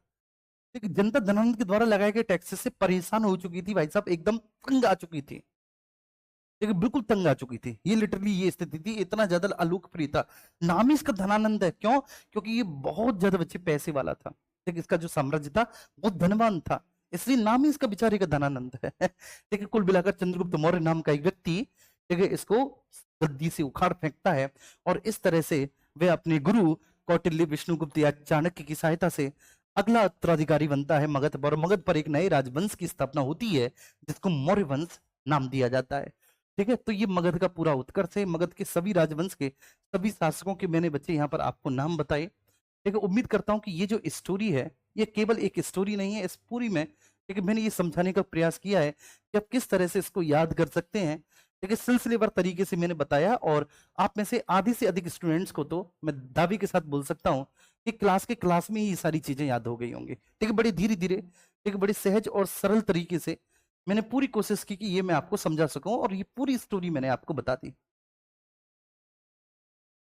ठीक है, प्लीज एक बार आप सभी लोग थम्स अप करेंगे, आपको समझ में आया? अब मैं इसको लिखवा देता हूँ। हाँ बिल्कुल बेटा।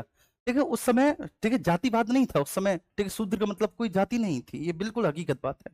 ठीक है, कर्म के आधार पर विभाजन था, मैं आपको बताऊंगा आगे। ठीक है, आगे मैं बताऊंगा, और मैं इनफैक्ट आपको बता भी चुका हूं जब मैंने, ठीक है, आपको शायद वैदिक काल में पढ़ाया होगा सामाजिक व्यवस्था, तो वहां पे बताया होगा मैंने।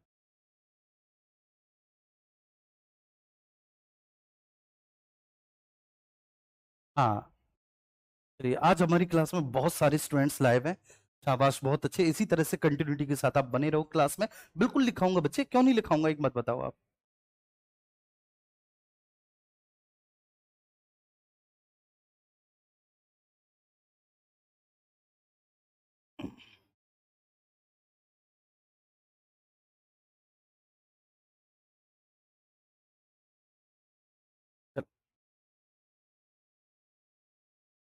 संदीप राणा जी कह रहे हैं कि सर 2 दिन क्लास क्यों नहीं हुई? बेटा आप टेलीग्राम ग्रुप में जुड़िए, वहां पर मैंने आपको सूचित कर दिया है, ठीक है, क्यों नहीं हुई।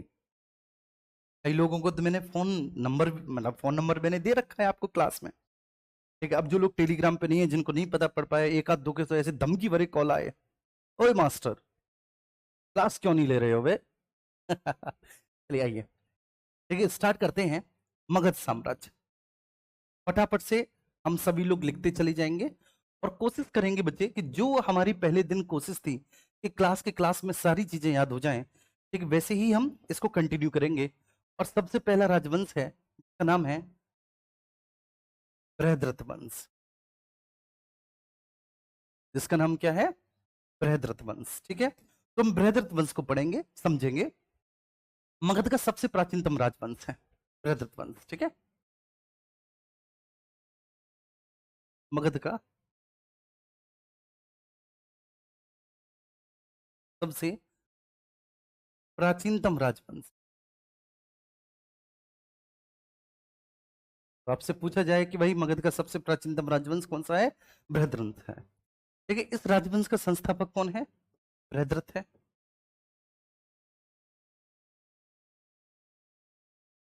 बृहद्रथ मतलब संस्थापक के नाम पर ही, क्योंकि संस्थापक बृहद्रथ है तो इसलिए संस्थापक के नाम पर ही इस राजवंश को क्या कहा गया? बृहद्वंश कहा गया, ठीक है। और ये ध्यान रखना, महाभारत और पुराणों में इस वंश का उल्लेख किया गया है, 2 ग्रंथों में। इसी को हम आधार मानते हैं, महाभारत एवं पुराणों में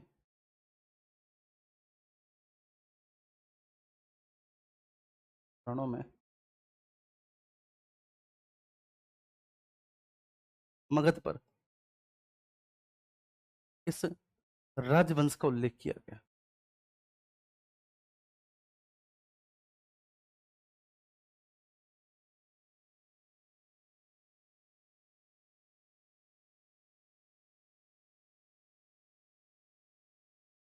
किया गया मेरे प्यारे बच्चे, ये बात समझ में आई।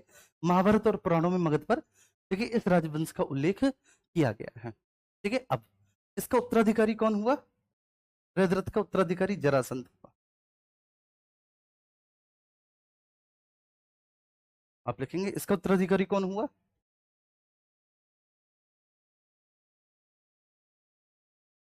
जरासंध हुआ इसका उत्तराधिकारी।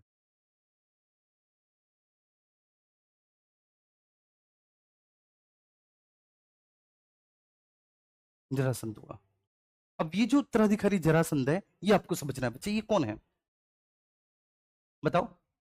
ये कौन है? ये बृहद्रथ का, ठीक है, एक योग्य एवं महत्वाकांक्षी पुत्र था। ये बृहद्रथ का एक योग्य एवं महत्वाकांक्षी पुत्र था।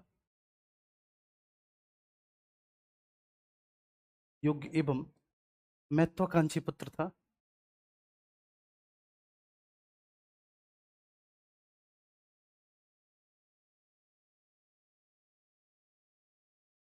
कौन बच्चे? जरासंध, ठीक है। और जब इसने साम्राज्य विस्तार करना चाहा तो पांडवों ने इसका विरोध किया। मैंने बताया था कि भाई जब इसने साम्राज्य विस्तार करना चाहा,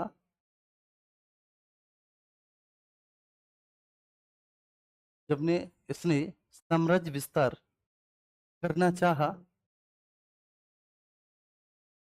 तो पांडवों ने इसका विरोध किया।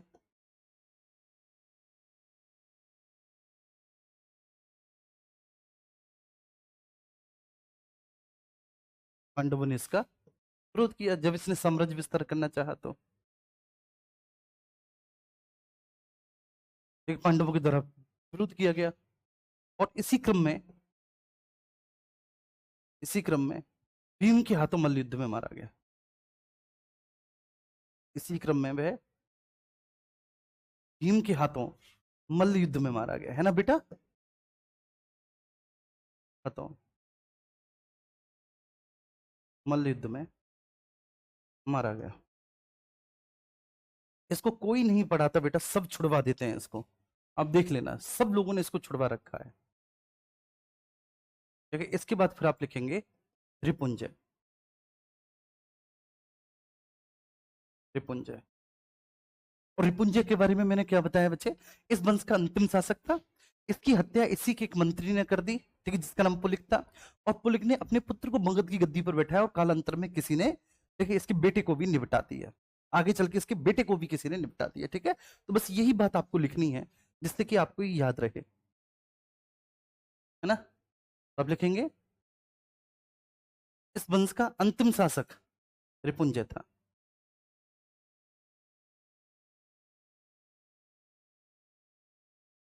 इस वंश का अंतिम शासक, अंतिम शासक,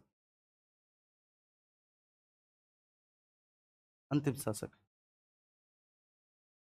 जिसकी हत्या इसी के एक मंत्री ने कर दी,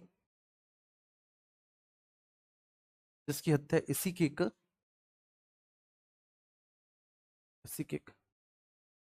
मंत्री पुलिक ने कर दी।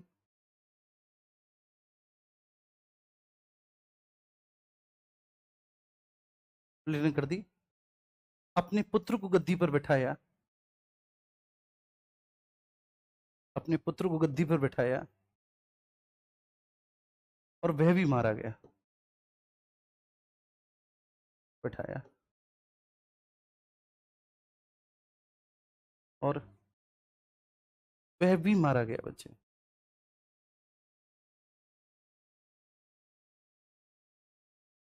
इसका बेटा भी मारा गया, ठीक है। और वो कौन था, मतलब आप समझ रहे हो ना, वो था कौन, पुलिक का बेटा।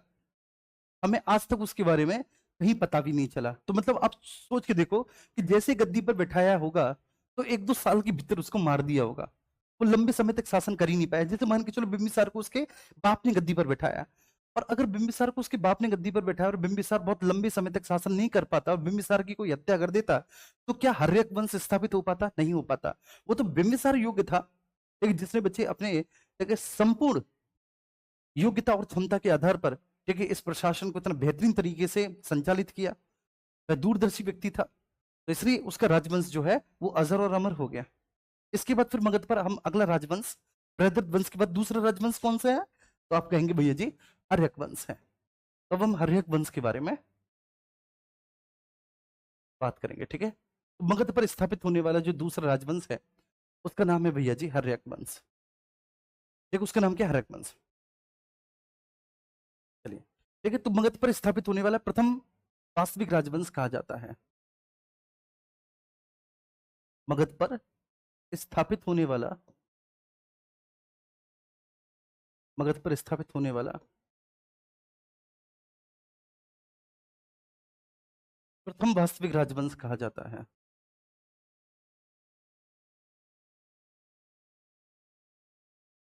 प्रथम वास्तविक राजवंश। ठीक है बच्चे, ये बात समझ में आई। मगध पर स्थापित होने वाला पहला वास्तविक राजवंश हर्यक वंश है, ठीक है। और सबसे पहला शासक जो इसकी गद्दी पर बैठा वो बिंबिसार था, जो अपने पिता भट्टी के द्वारा बैठाया गया, प्रथम शासक जो गद्दी पर बैठा,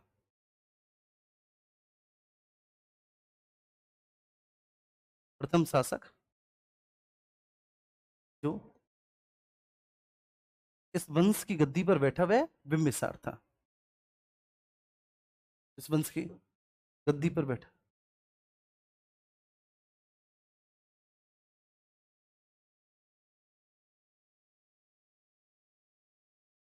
बिंबिसार था, ठीक है। यही इस वंश का वास्तविक संस्थापक है। प्रथम शासक जो इस राजवंश की गद्दी पर बैठा वह बिंबिसार था,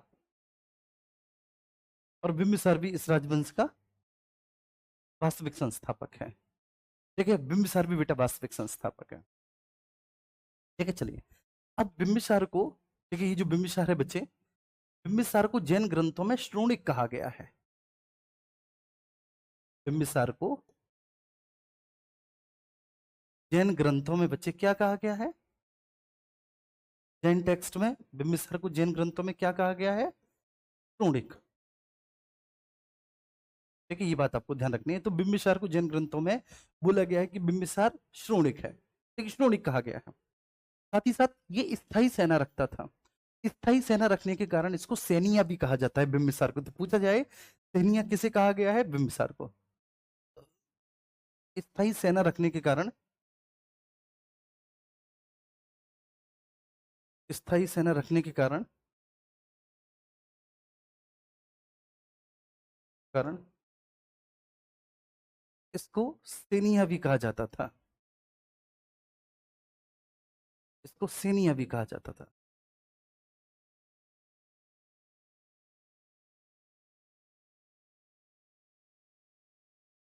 कहा जाता, ठीक है। कोई भी पूछे भैया सेनिया किसको कहा जाता था? बिंबिसार को। क्यों सेनिया कहा जाता था? क्योंकि स्थायी सेना रखता था। स्थायी सेना रखने के कारण बच्चे सेनिया कहा जाता था। ठीक है। अच्छा, अब बच्चे जब बिंबिसार ने साम्राज्य का विस्तार किया तो साम्राज्य विस्तार के क्रम में उसने तीन चीजें की। जब उसने साम्राज्य विस्तार किया तो साम्राज्य विस्तार के क्रम में बच्चे उसने तीन चीजें की। सबसे पहले वैवाहिक संबंध, है ना, वैवाहिक संबंध स्थापित करके उसने साम्राज्य का विस्तार किया।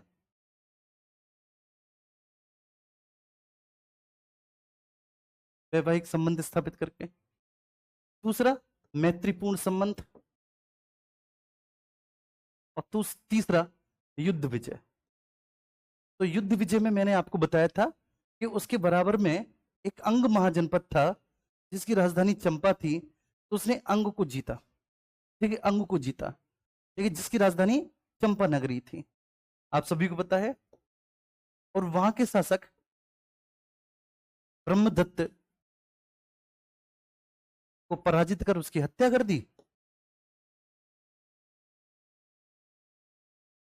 पराजित कर हत्या कर दी और वहां का वायसराय बनाया।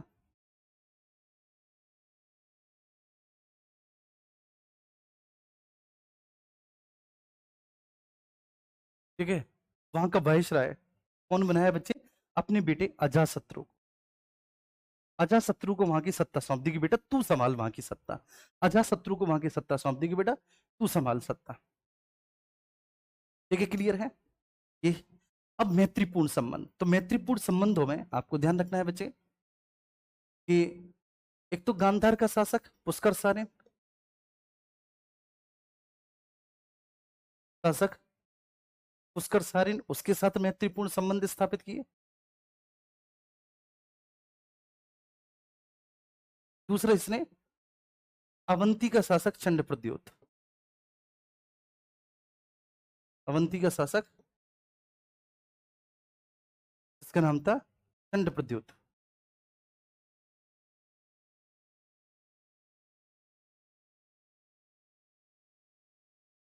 अवंती का शासक चंड प्रद्योत बच्चे, या फिर केवल मैं प्रद्योत लिख देता हूं, है ना। अवंती का शासक प्रद्योत। प्रद्योत क्या, तो चंड प्रद्योत, ये दोनों आपस में एक दूसरे से लड़ते रहते थे। लेकिन पहले तो इन दोनों के बीच में मित्रता कराई इसने कि पहले तो देखो तुम लोग लड़ना झगड़ना बंद करो, बहुत हो गया तुम्हारा लड़ना झगड़ना। यार ये हटाऊं,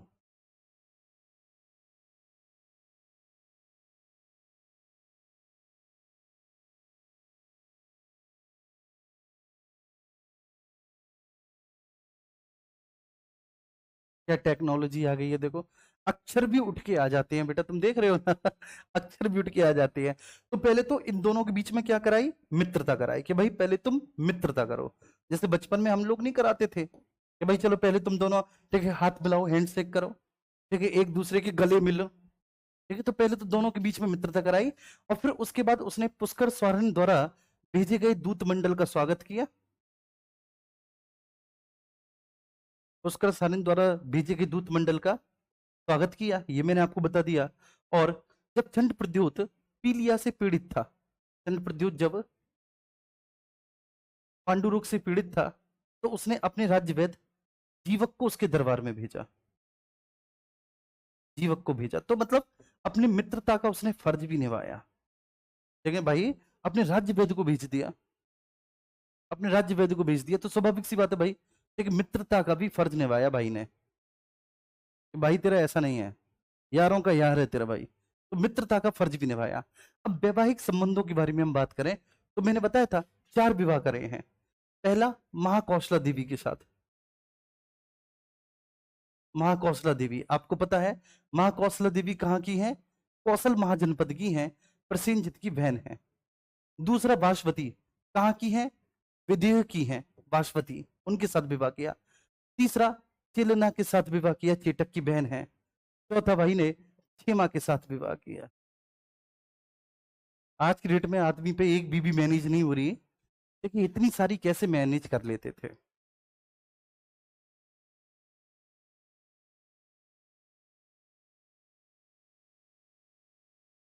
जी बेटा, वैसे इनका टाइम कभी पूछा नहीं जाता, ठीक है, मतलब टू बी ऑनेस्ट मैं आपको बताऊं, कभी भी नहीं पूछा जाता।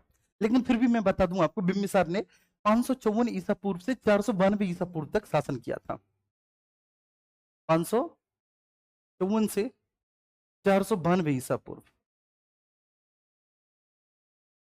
492, ठीक है, 554 से 492, मतलब मोटा मोटा यार इसका शासनकाल बहुत लंबा था यार, 60 साल से ऊपर का शासनकाल है।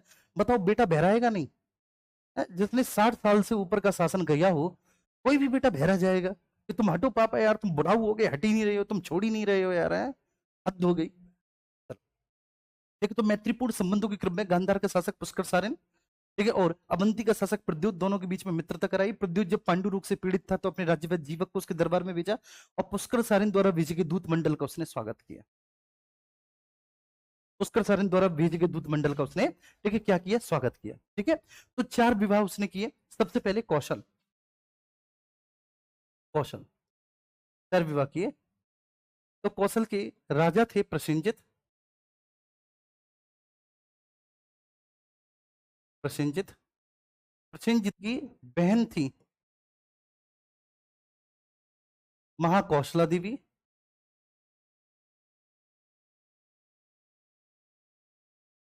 महाकौशला देवी, इसने महाकौशला देवी के साथ विवाह किया, ठीक है, और काशी दहेज में मिला। भाई को काशी दहेज में मिला। काशी आपको दहेज में प्राप्त होता है, बात समझ में आ रही है? और काशी से कितना भाई? 1 लाख रुपया राजस्व बेटा उस समय का, 1 लाख रुपया राजस्व की प्राप्ति होती थी। आप सोच के देखिए, देखिए कितना महत्वपूर्ण था इसके लिए। देखिए इसकी पहली रानी यही थी। दूसरा, इसने बज्जी संघ से विवाह किया। दूसरा उसने बच्चे बज्जी संघ। अब बज्जी संघ 8 संघों से मिलकर बना था, ये बस आपको ध्यान रखना है, 8 संघों से मिलकर बना।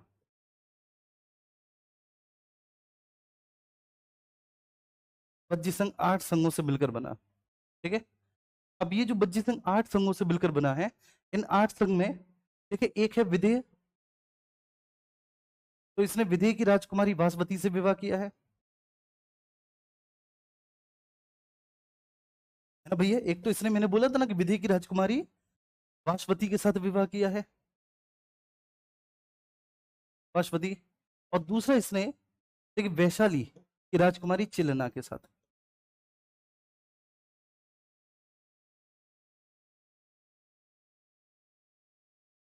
राजकुमारी चिलना के साथ, जो कि चेटक की बहन थी। राजा चेटक बहुत प्रतापी शासक थे उस समय, चेटक की बहन। और चेटक ने अपनी एक बहन का विवाह भी किया है, ठीक है, जिनसे उत्पन्न पुत्र महावीर स्वामी हैं, उनका नाम त्रिशला था। आगे आप पढ़ेंगे तो इसका मतलब है कि बिंबिसार और महावीर स्वामी दोनों आपस में एक दूसरे के संबंधी हुए। तो बिंबिसार और महावीर स्वामी दोनों आपस में एक दूसरे से, देखिए, एक दूसरे के संबंधी हुए। बोलो हुए कि नहीं? बिल्कुल, ठीक है। इसके बाद इसका जो तीसरा विवाह हुआ है, वह पंजाब की राजकुमारी क्षेमा के साथ हुआ है।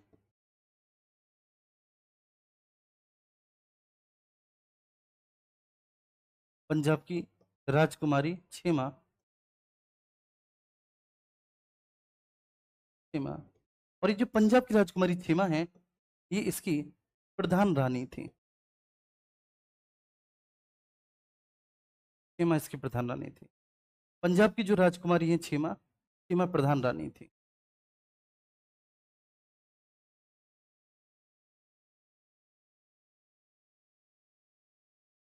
उम्मीद करता हूँ कि बात समझ में आई होगी बहुत अच्छे से, बहुत बढ़िया से।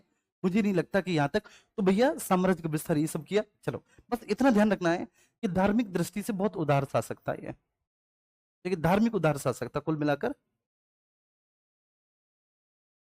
धार्मिक उदार शासक था, शासक था। जीवन के अंतिम दिनों में अपने पुत्र के हाथों मारा गया।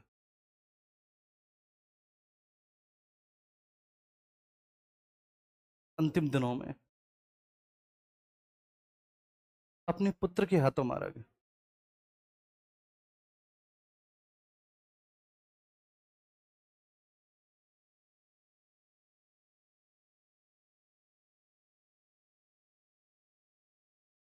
ठीक है, धार्मिक उदार शासक जीवन के अंतिम दिनों में अपने पुत्र के हाथों मारा गया।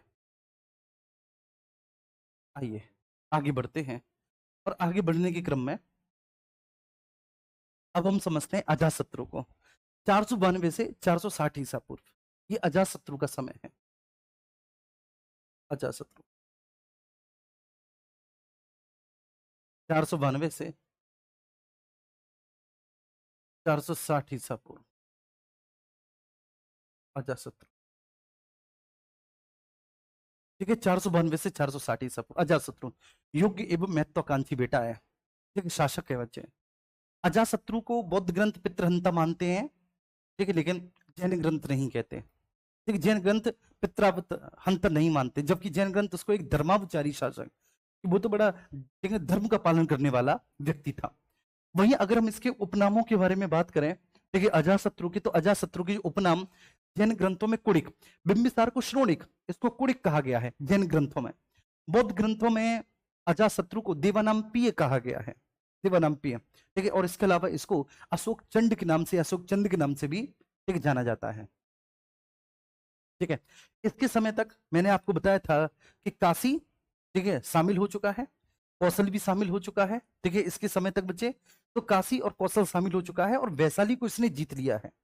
ठीक है, तो इसके शासनकाल में काशी शामिल हुआ, कौशल शामिल हुआ, और वैशाली भी शामिल हो गए, तो मगध बहुत बड़ा हो गया। वैशाली को तो इसने जीता। ठीक है, ये बहाना लगाकर कि जो वैशाली की राजकुमारी थी, ठीक है, जिनका नाम चिलना था, चिलना से जो उत्पन्न पुत्र थे हल्ल और बेहल्ल दोनों, है ना, चिलना से जो उत्पन्न पुत्र थे हल्ल और बेहल्ल दोनों, उनको 18 लड़ियों वाला हार और जो, ठीक है ना, एक हाथी दिया था, ठीक है, उसको, ठीक है, प्राप्त करना चाहा इसने।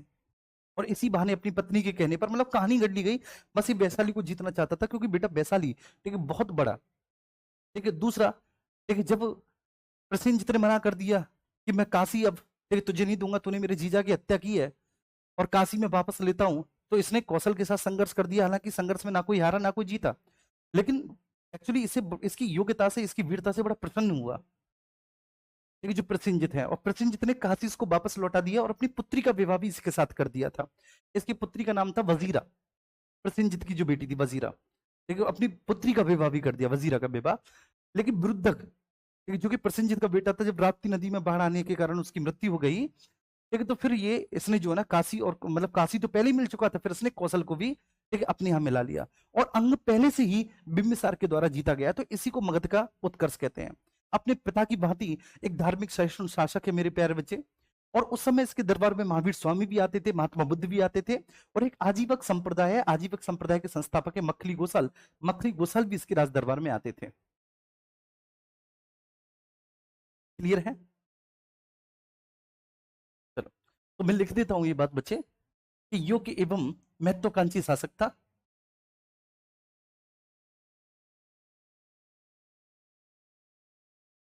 योग्य एवं महत्वाकांक्षी शासक था। बेटा पूरी कहानी तुमको याद हुई कि नहीं, पूरे राजवंशों की शासक था। ठीक है, बौद्ध ग्रंथ इसको पितृहंता मानते हैं, बौद्ध ग्रंथ कहते हैं कि ये तो पितृहंता था।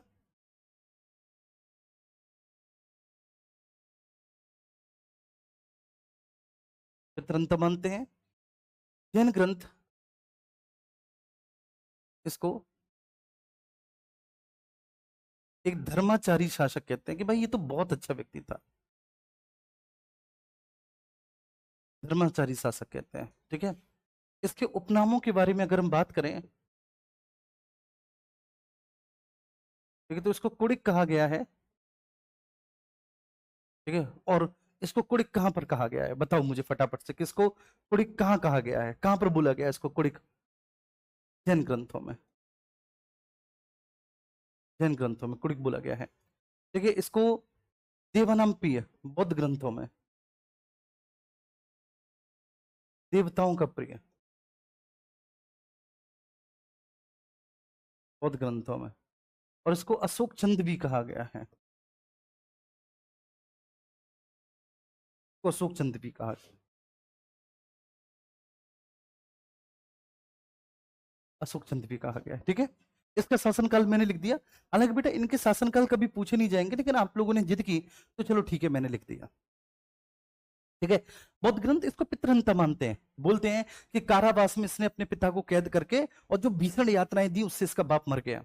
और जैन ग्रंथ कहते कि नहीं, ये तो भाई पितृहंता नहीं था, लेकिन एक धर्माचारी शासक था, पितृहंता नहीं मानते, देखिए धर्माचारी शासक मानते। कुल मिलाकर इसके उपनाम मैंने आपको बताए। ठीक है, और अब इसके शासनकाल में, इसके शासनकाल में इसने काशी को जीता है, सॉरी मेरे प्यारे बच्चे, इसके शासनकाल में मैंने आपको बताया कि इसने सबसे पहले तो वैशाली को जीता है। ठीक है ना, काशी को पुनः प्राप्त किया, क्योंकि काशी छीन लिया था ना, प्रसेनजीत ने कह दिया था नहीं दे रहा मैं काशी का राजस्व, काशी को पुनः प्राप्त किया है। और कौशल शामिल हो गया, कौशल को जीता नहीं है, कौशल शामिल हो गया। पूरी स्टोरी मैंने आपको बता दी कैसे शामिल हुआ, क्योंकि कौशल का कोई उत्तराधिकारी नहीं बचा। कौशल का जो, ठीक है, राजा था, जो प्रसेनजीत का बेटा द्रुपद, वो राप्ती नदी में बाढ़ आने के कारण बचे, ठीक है, मर गया। ठीक है, कुल मिलाकर ये एक धार्मिक सहिष्णु शासक था। सेकंड पॉइंट,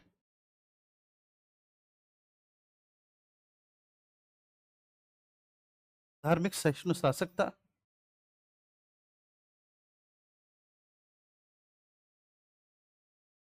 ठीक है, और इसके दरबार में, इसके दरबार में उस समय के, उस समय के तीन प्रमुख धार्मिक आचार्य आते थे, तीन प्रमुख धार्मिक आचार्य आते थे बच्चे।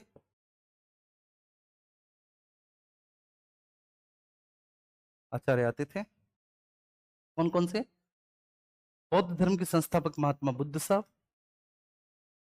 जैन धर्म के संस्थापक महावीर स्वामी साहब, स्वामी, और आजीवक संप्रदाय के संस्थापक मखली गोसाल साहब।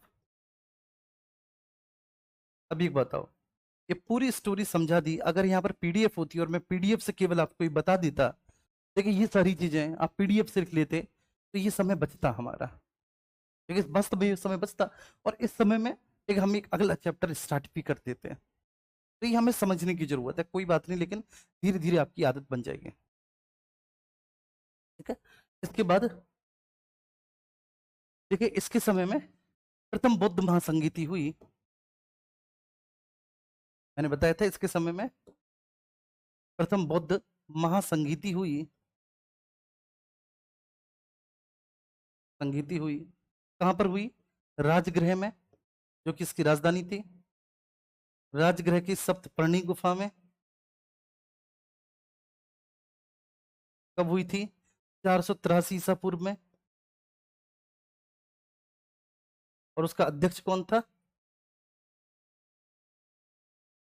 बताओ? ठीक है, वो जो राजगृह में बच्चे पहली बौद्ध महासंगीति हुई थी, मैं चैलेंज देता हूं, उसका अध्यक्ष आप बताएंगे तो उसका अध्यक्ष कौन था? बोलो जब तक, अगर आप में से किसी को पता हो तो। ठीक है, तो उसका अध्यक्ष महाकश्यप था। उसका अध्यक्ष कौन था बच्चे? महाकश्यप। आगे हम बात करेंगे, और आगे बात करने के क्रम में हम लिखेंगे अब उदयन के बारे में। उदयन, ठीक है, उदयन का शासनकाल बच्चे कब से स्टार्ट होगा? 440 ईसा पूर्व, क्योंकि इसका भैया जी आप देखेंगे, सॉरी 460, तो इसका शासनकाल कब से स्टार्ट होगा? 460 ईसा पूर्व से। और उदयन का शासनकाल 460 ईसा पूर्व से स्टार्ट होकर 440 ईसा पूर्व, मतलब ये 20 सालों तक ही शासन कर सका, ये 20 सालों तक ही शासन कर सका। तो 460 से 440 ईसा पूर्व, ईसा पूर्व। ठीक है, इसका उपनाम है बच्चे उदयभद्र, इसको उदयभद्र भी कहते हैं, उदयभद्र। इसने गंगा और सोन नदियों के तट पर एक नए नगर की स्थापना की। गंगा और सोन नदी के संगम पर पाटलिपुत्र की स्थापना की और उसे अपनी राजधानी बनाया, पाटलिपुत्र को, है ना भैया, पाटलिपुत्र को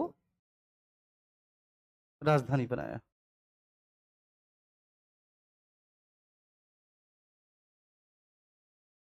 उसे अपनी राजधानी बनाया पाटलिपुत्र को। उम्मीद करता हूं ये बात आपको बहुत अच्छे से समझ में आ गई होगी।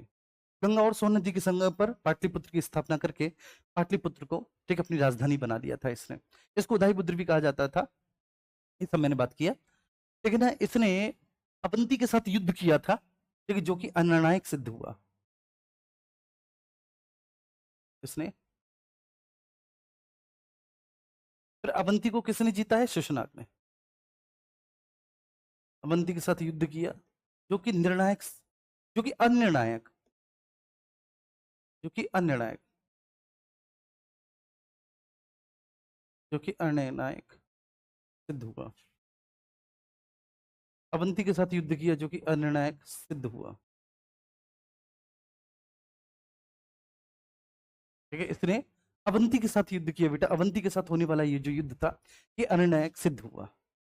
ठीक, कुल मिलाकर अब बेटा लोग, ठीक है, इस राजवंश से घृणा करते हैं। क्यों? क्योंकि लोग इसको पितृहंता राजवंश कहते हैं। ठीक है, तो पितृहंता राजवंश कहते हैं। इसके बाद के जो शासक है मैंने आपको बताया अनिरुद्ध, फिर उसके बाद मुंड,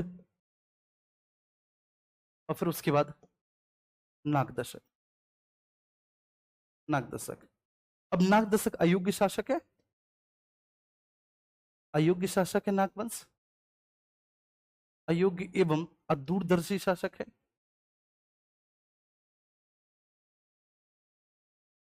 दूरदर्शी शासक है ये, ठीक है, बेवकूफ आदमी है आप ये कह सकते हो, शासक है। लोग भी बेटा इस पितृहंता राजवंश से घृणा करने लगे हैं। लोग भी इस पितृहंता राजवंश से घृणा करते हैं।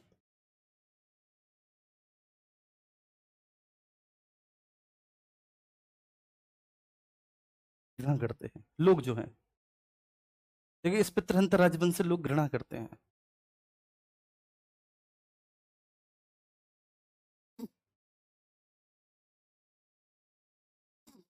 घृणा करते हैं, ठीक है।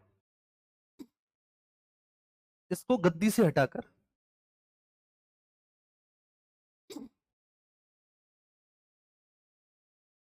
हटाकर काशी के मांडलिक को जनता ने गद्दी पर बैठाया। शिशुनाग को, काशी के मांडलिक शिशुनाग को गद्दी पर बैठाया।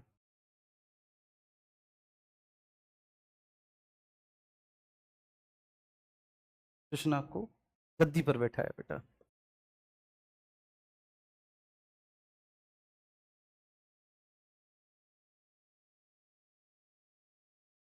शिशुनाग को गद्दी पर बैठाया।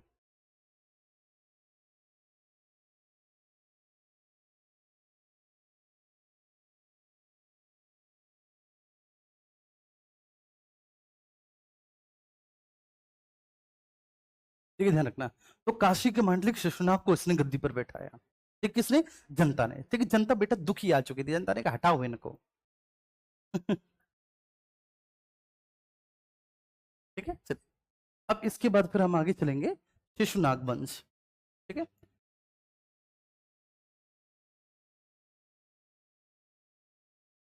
शिशुनाग वंश, संस्थापक शिशुनाग है।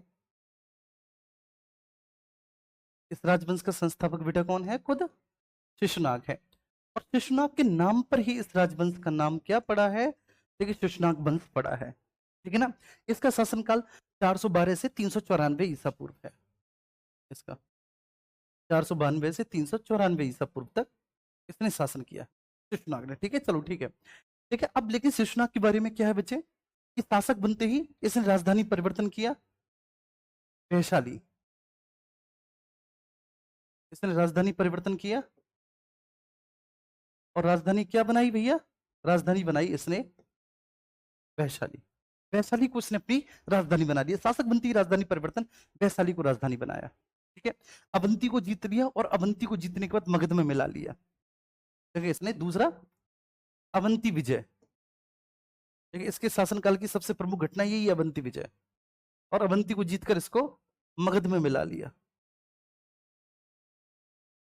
मगध में शामिल कर लिया। अब अगर देखा जाए तो बच्चे देखो, काशी, कौशल, अवंती, वैशाली, देखिए अंग, कुल मिलाकर बहुत बड़ा महाजनपद हो गया, बहुत बड़ा महाजनपद हो गया मेरे प्यारे बच्चे। देखिए ये जो है मगध। और इसके बाद अगला शासक हुआ कालाशोक। इस राजवंश का अगला शासक भैया जी कौन हुआ, कालाशोक हुआ। स्वाभाविक सी बात है, 394 ईसा पूर्व से कालाशोक का शासनकाल शुरू होगा और ये 366 ईसा पूर्व तक जाएगा। 394 से 366 ईसा पूर्व कालाशोक। देखिए कालाशोक को पुराणों में काकवर्ण कहा गया है।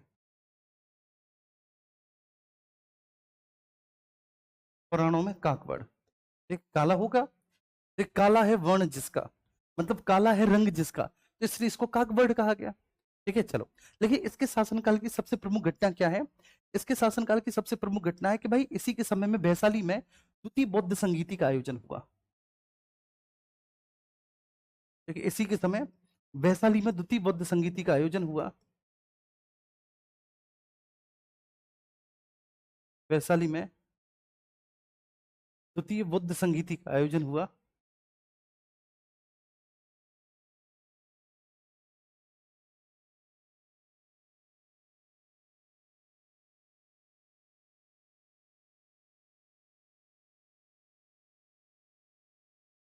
ठीक है, इसी के समय वैशाली में द्वितीय बौद्ध संगीति का आयोजन हुआ। और बेटा ठीक है, इस बौद्ध संगीति का अध्यक्ष जो था वह सब्बकामी था, संरक्षक स्वयं ये था, अध्यक्ष सब्बकामी। जैसे पहले वाले का मैंने बताया था ना, महाकश्यप था, ऐसे ही इसका अध्यक्ष कौन था, इसका अध्यक्ष बच्चे सब्बकामी था।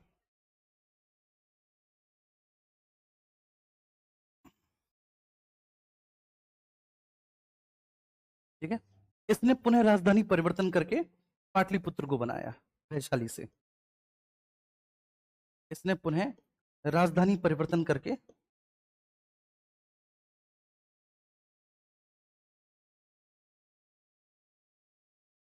राजधानी परिवर्तन करके पाटलिपुत्र को बनाया।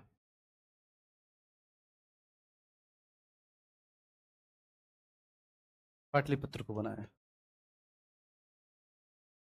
बस। ठीक है, इसके अलावा मैंने बता दिया था कि इस राजवंश का जो अंतिम शासक था, थोड़ा इसके बाद मैंने भाई आपको बता ही दिया, इस राजवंश का जो अंतिम शासक था वह महानंदन था, नंदीवर्धन, नंदीवर्धन इस राजवंश का अंतिम शासक है मेरे भाई, ये है ना, इस राजवंश का अंतिम शासक है ये, अंतिम शासक है। और इसकी हत्या हत्या कर महापद्म नंद ने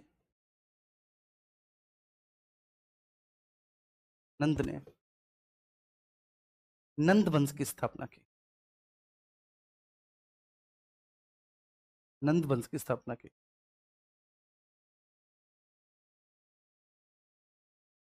ठीक है सर, महानंदिनी या नंदीवर्धन। तो कुल मिलाकर देखो, कालाशोक की जब मृत्यु हो गई, तो कालाशोक की मृत्यु के बाद उसके 10 पुत्रों ने लगभग 22 वर्षों तक शासन किया। उसके 10 पुत्रों ने 22 वर्षों तक शासन किया। ठीक है, और उनमें से जो सबसे योग्य इसका बेटा था वो महानंदिनी या नंदीवर्धन था। ठीक है, बाकी सब अयोग्य थे बेसिकली, लेकिन ये बहुत योग्य व्यक्ति था और इसने जो है ना इसको चलाया। लेकिन फिर बच्चे ठीक है, इसकी भी हत्या हो गई और इसकी हत्या करने वाला कोई और नहीं बल्कि महानंदिनी या नंदीवर्धन था। ठीक है, और उसके बाद फिर लास्ट राजवंश है नंदवंश। नंदवंश, इसका संस्थापक है महापद्म नंद। इसका संस्थापक है बच्चे महापद्म नंद। ठीक है, प्रथम साम्राज्य निर्माता शासक है, इसको प्रथम साम्राज्य निर्माता शासक कहा जाता है।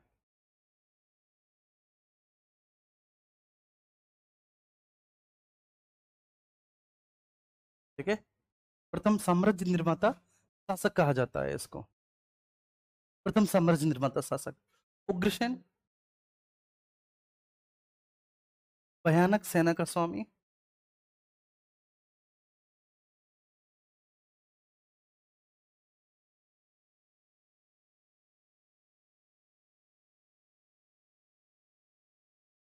उग्रसेन जो है, उग्रसेन भयानक सेना का स्वामी।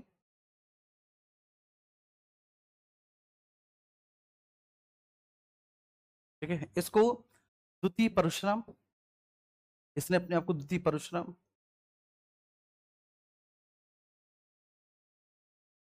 सर्व छत्रांतक मतलब सभी छत्रियों का नाश करने वाला,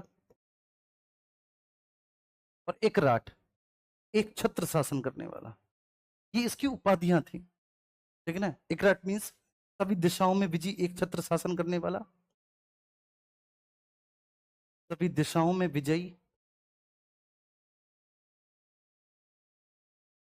में विजयी मीन्स एक छत्र शासन करने वाला। ठीक है, सर्व छत्रांतक सभी क्षत्रियों का विनाश करने वाला।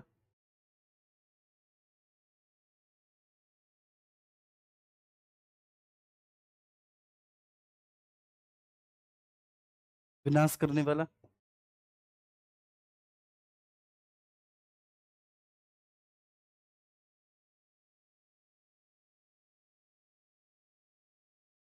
करने वाला। ठीक है, द्वितीय परशुराम और उग्रसेन मतलब भयानक सेना का स्वामी। उग्रसेन मतलब सर भयानक सेना का स्वामी, तो ये इसकी उपाधियां हैं। ठीक है, और जो अंतिम शासक है धनानंद है, धनानंद बच्चे अलोकप्रिय शासक है। धनानंद जनता के बीच में अलोकप्रिय शासक है। ठीक है, इसने अत्यधिक करों के बोझ से जनता को परेशान किया है, अत्यधिक करों के बोझ से जनता को परेशान किया है इसने।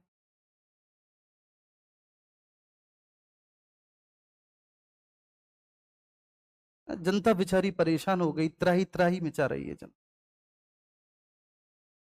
जनता को परेशान किया।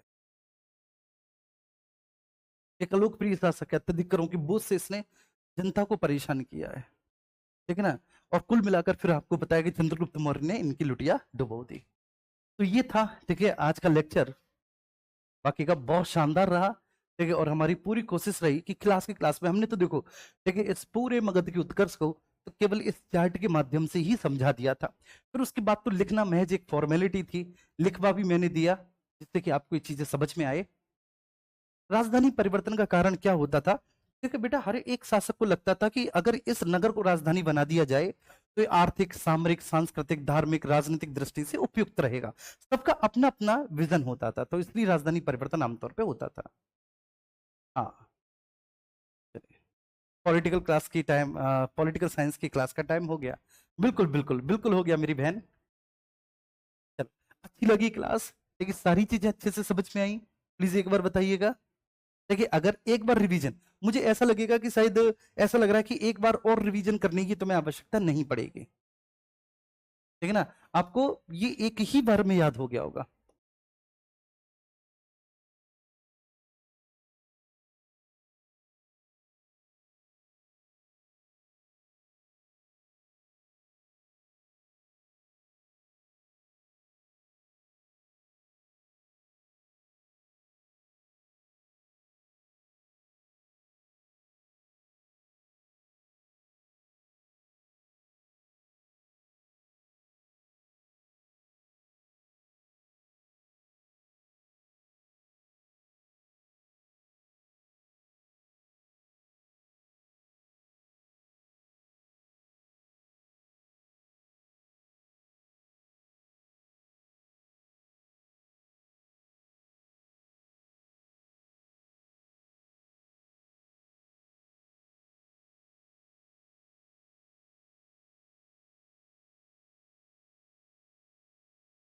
चलिए ठीक है, तो बहुत अच्छे से समझ में आया, क्या बात है भाई, वाह।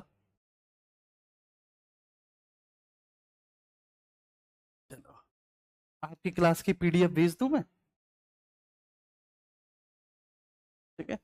मुझे आप बस 2 मिनट का समय देना बेटा, मैं 2 मिनट में, अगर चाय बना दी होगी मैडम ने तो चाय पी लेंगे, नहीं बनी होगी तो पढ़ाने लग जाएंगे बस, है ना भाई। ओके ठीक है, बाय बाय, खुश रहो।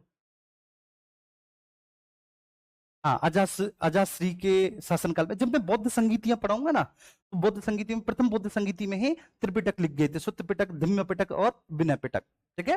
तो मैं सब बताऊंगा, सुत्त पिटक आनंद ने लिखा है, विनय पिटक उपाली ने लिखा है, अभिधम्म पिटक, फिर लास्ट में अभिधम्म पिटक नहीं लिखा गया, केवल 2 पिटक लिखे हैं, लेकिन जो अभिधम्म पिटक है वो तीसरी बौद्ध संगीति में लिखा गया है, कथा वस्तु से लिया है, और मुगली पुत्र तीर्थ ने लिखा है, ठीक है ना, आपको ये ध्यान रखना है।